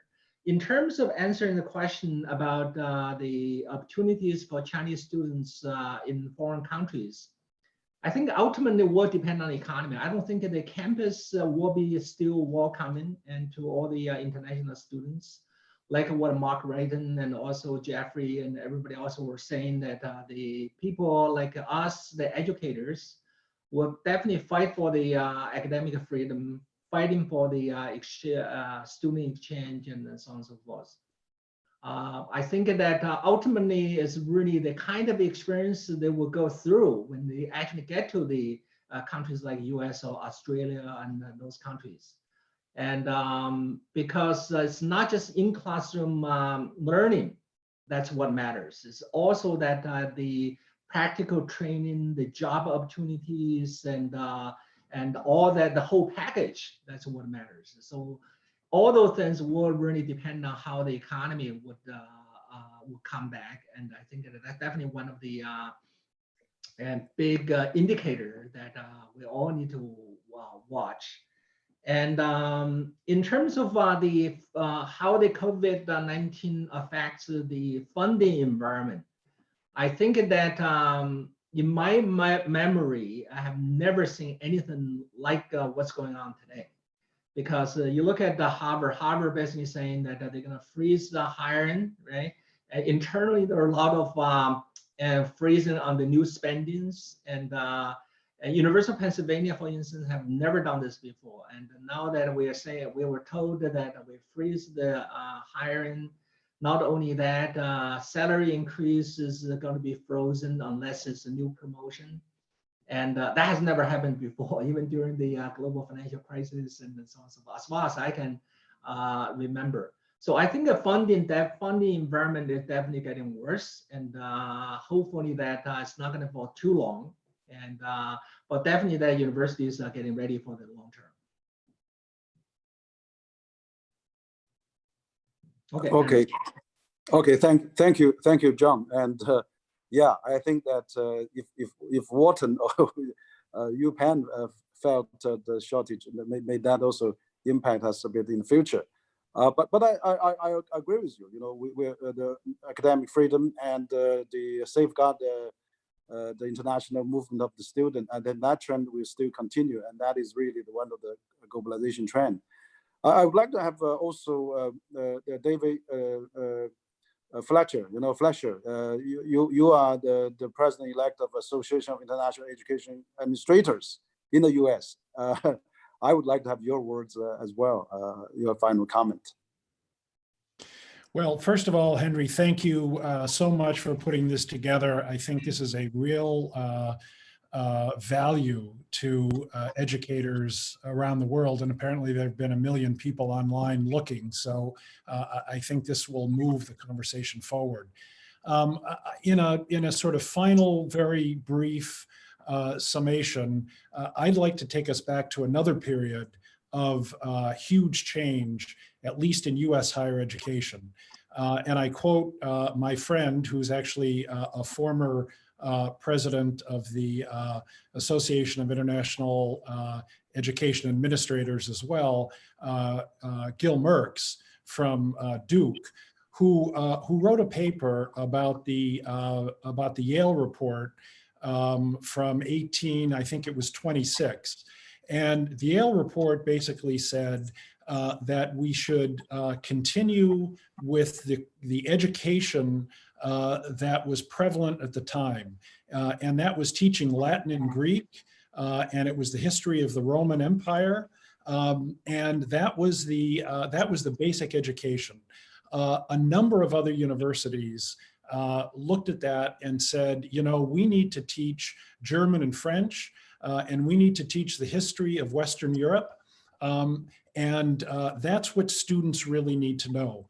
By 1860, 750 colleges in the US had gone out of business. And they went out of business because they continued to teach the Latin and the Greek, and they didn't move forward teaching the new curriculum.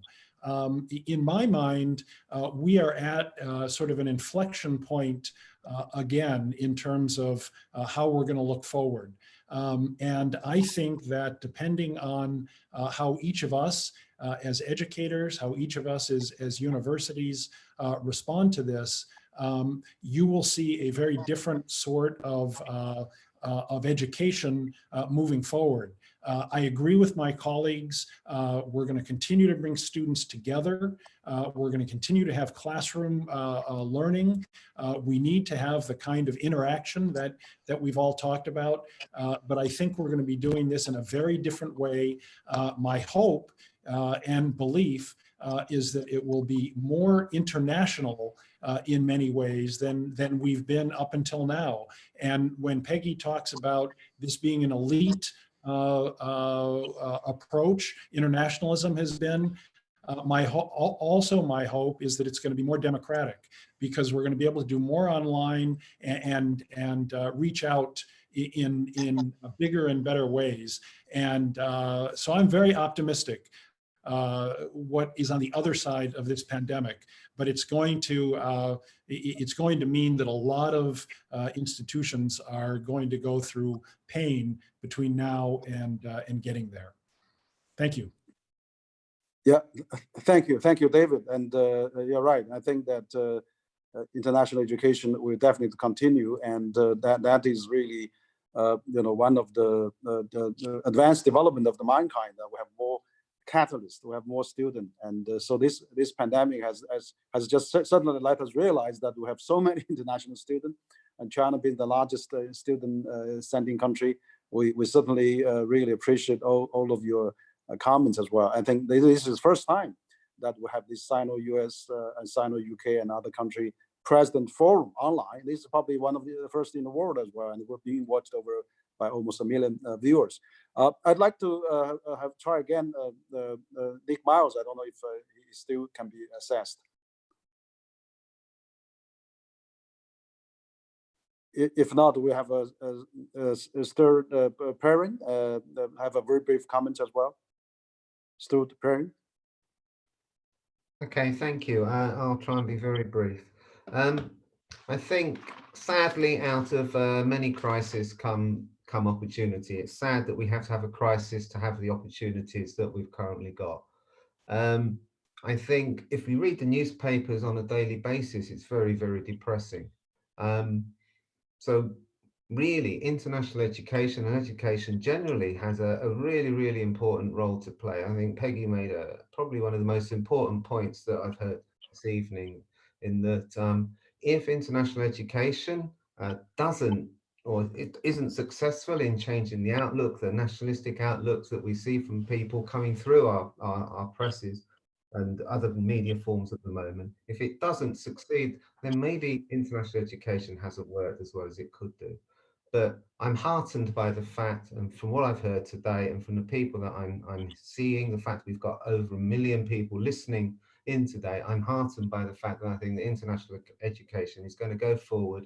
It's going to be really important, and it's going to be one of the most important things in terms of making sure that we overcome the virus, and that we go forward in terms of positive, new, exciting and different types of educational models and educational deliveries. I'm really excited about what we've got coming forward.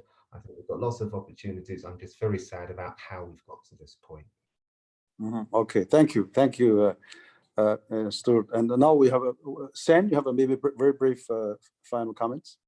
Sam Wei. Thank you, Henry, once again for this wonderful and timely discussion opportunity. And I really feel very encouraged after listening to all my panel speakers from around the world. And particularly, I think, this important mission of international education, in combating, xenophobia, in promoting global citizenship is really important. And I think, Chinese university do have a great role to play, particularly, China will be the first, or if one of the first countries to come out of, the coronavirus crisis. And already in Australia, we're talking about, potential lifting of travel bans. China and New Zealand will be the first 2 candidates. So I think that has a lot of advantage in, promoting, international education, and also giving more kind of capacity for international collaboration. I would also think, particularly with developing world, in terms of the research and the teaching we do in health and health related areas to Africa, maybe trilateral partnership with Europe, with North America, with Australia, with Africa. I think that's really important, and they do need a lot of capacity building. And also I think joint funding initiatives between China and Europe, with US and Australia also is really important at this difficult period. And I really also want to congratulate, we talk about resilience of universities, but I also want to congratulate resilience of Chinese students. They have been very resilient, and international students as a whole has been very resilient during the difficult periods. I think as I said, they are very important social fabrics of our universities, of our societies, and we can't just take a simplistic view, viewing them, particularly, I guess, in the Anglo country as them as a cash cows. We need to really spend the good and bad times together with international students, and really making them a part of our society and make them feel welcome and appreciated.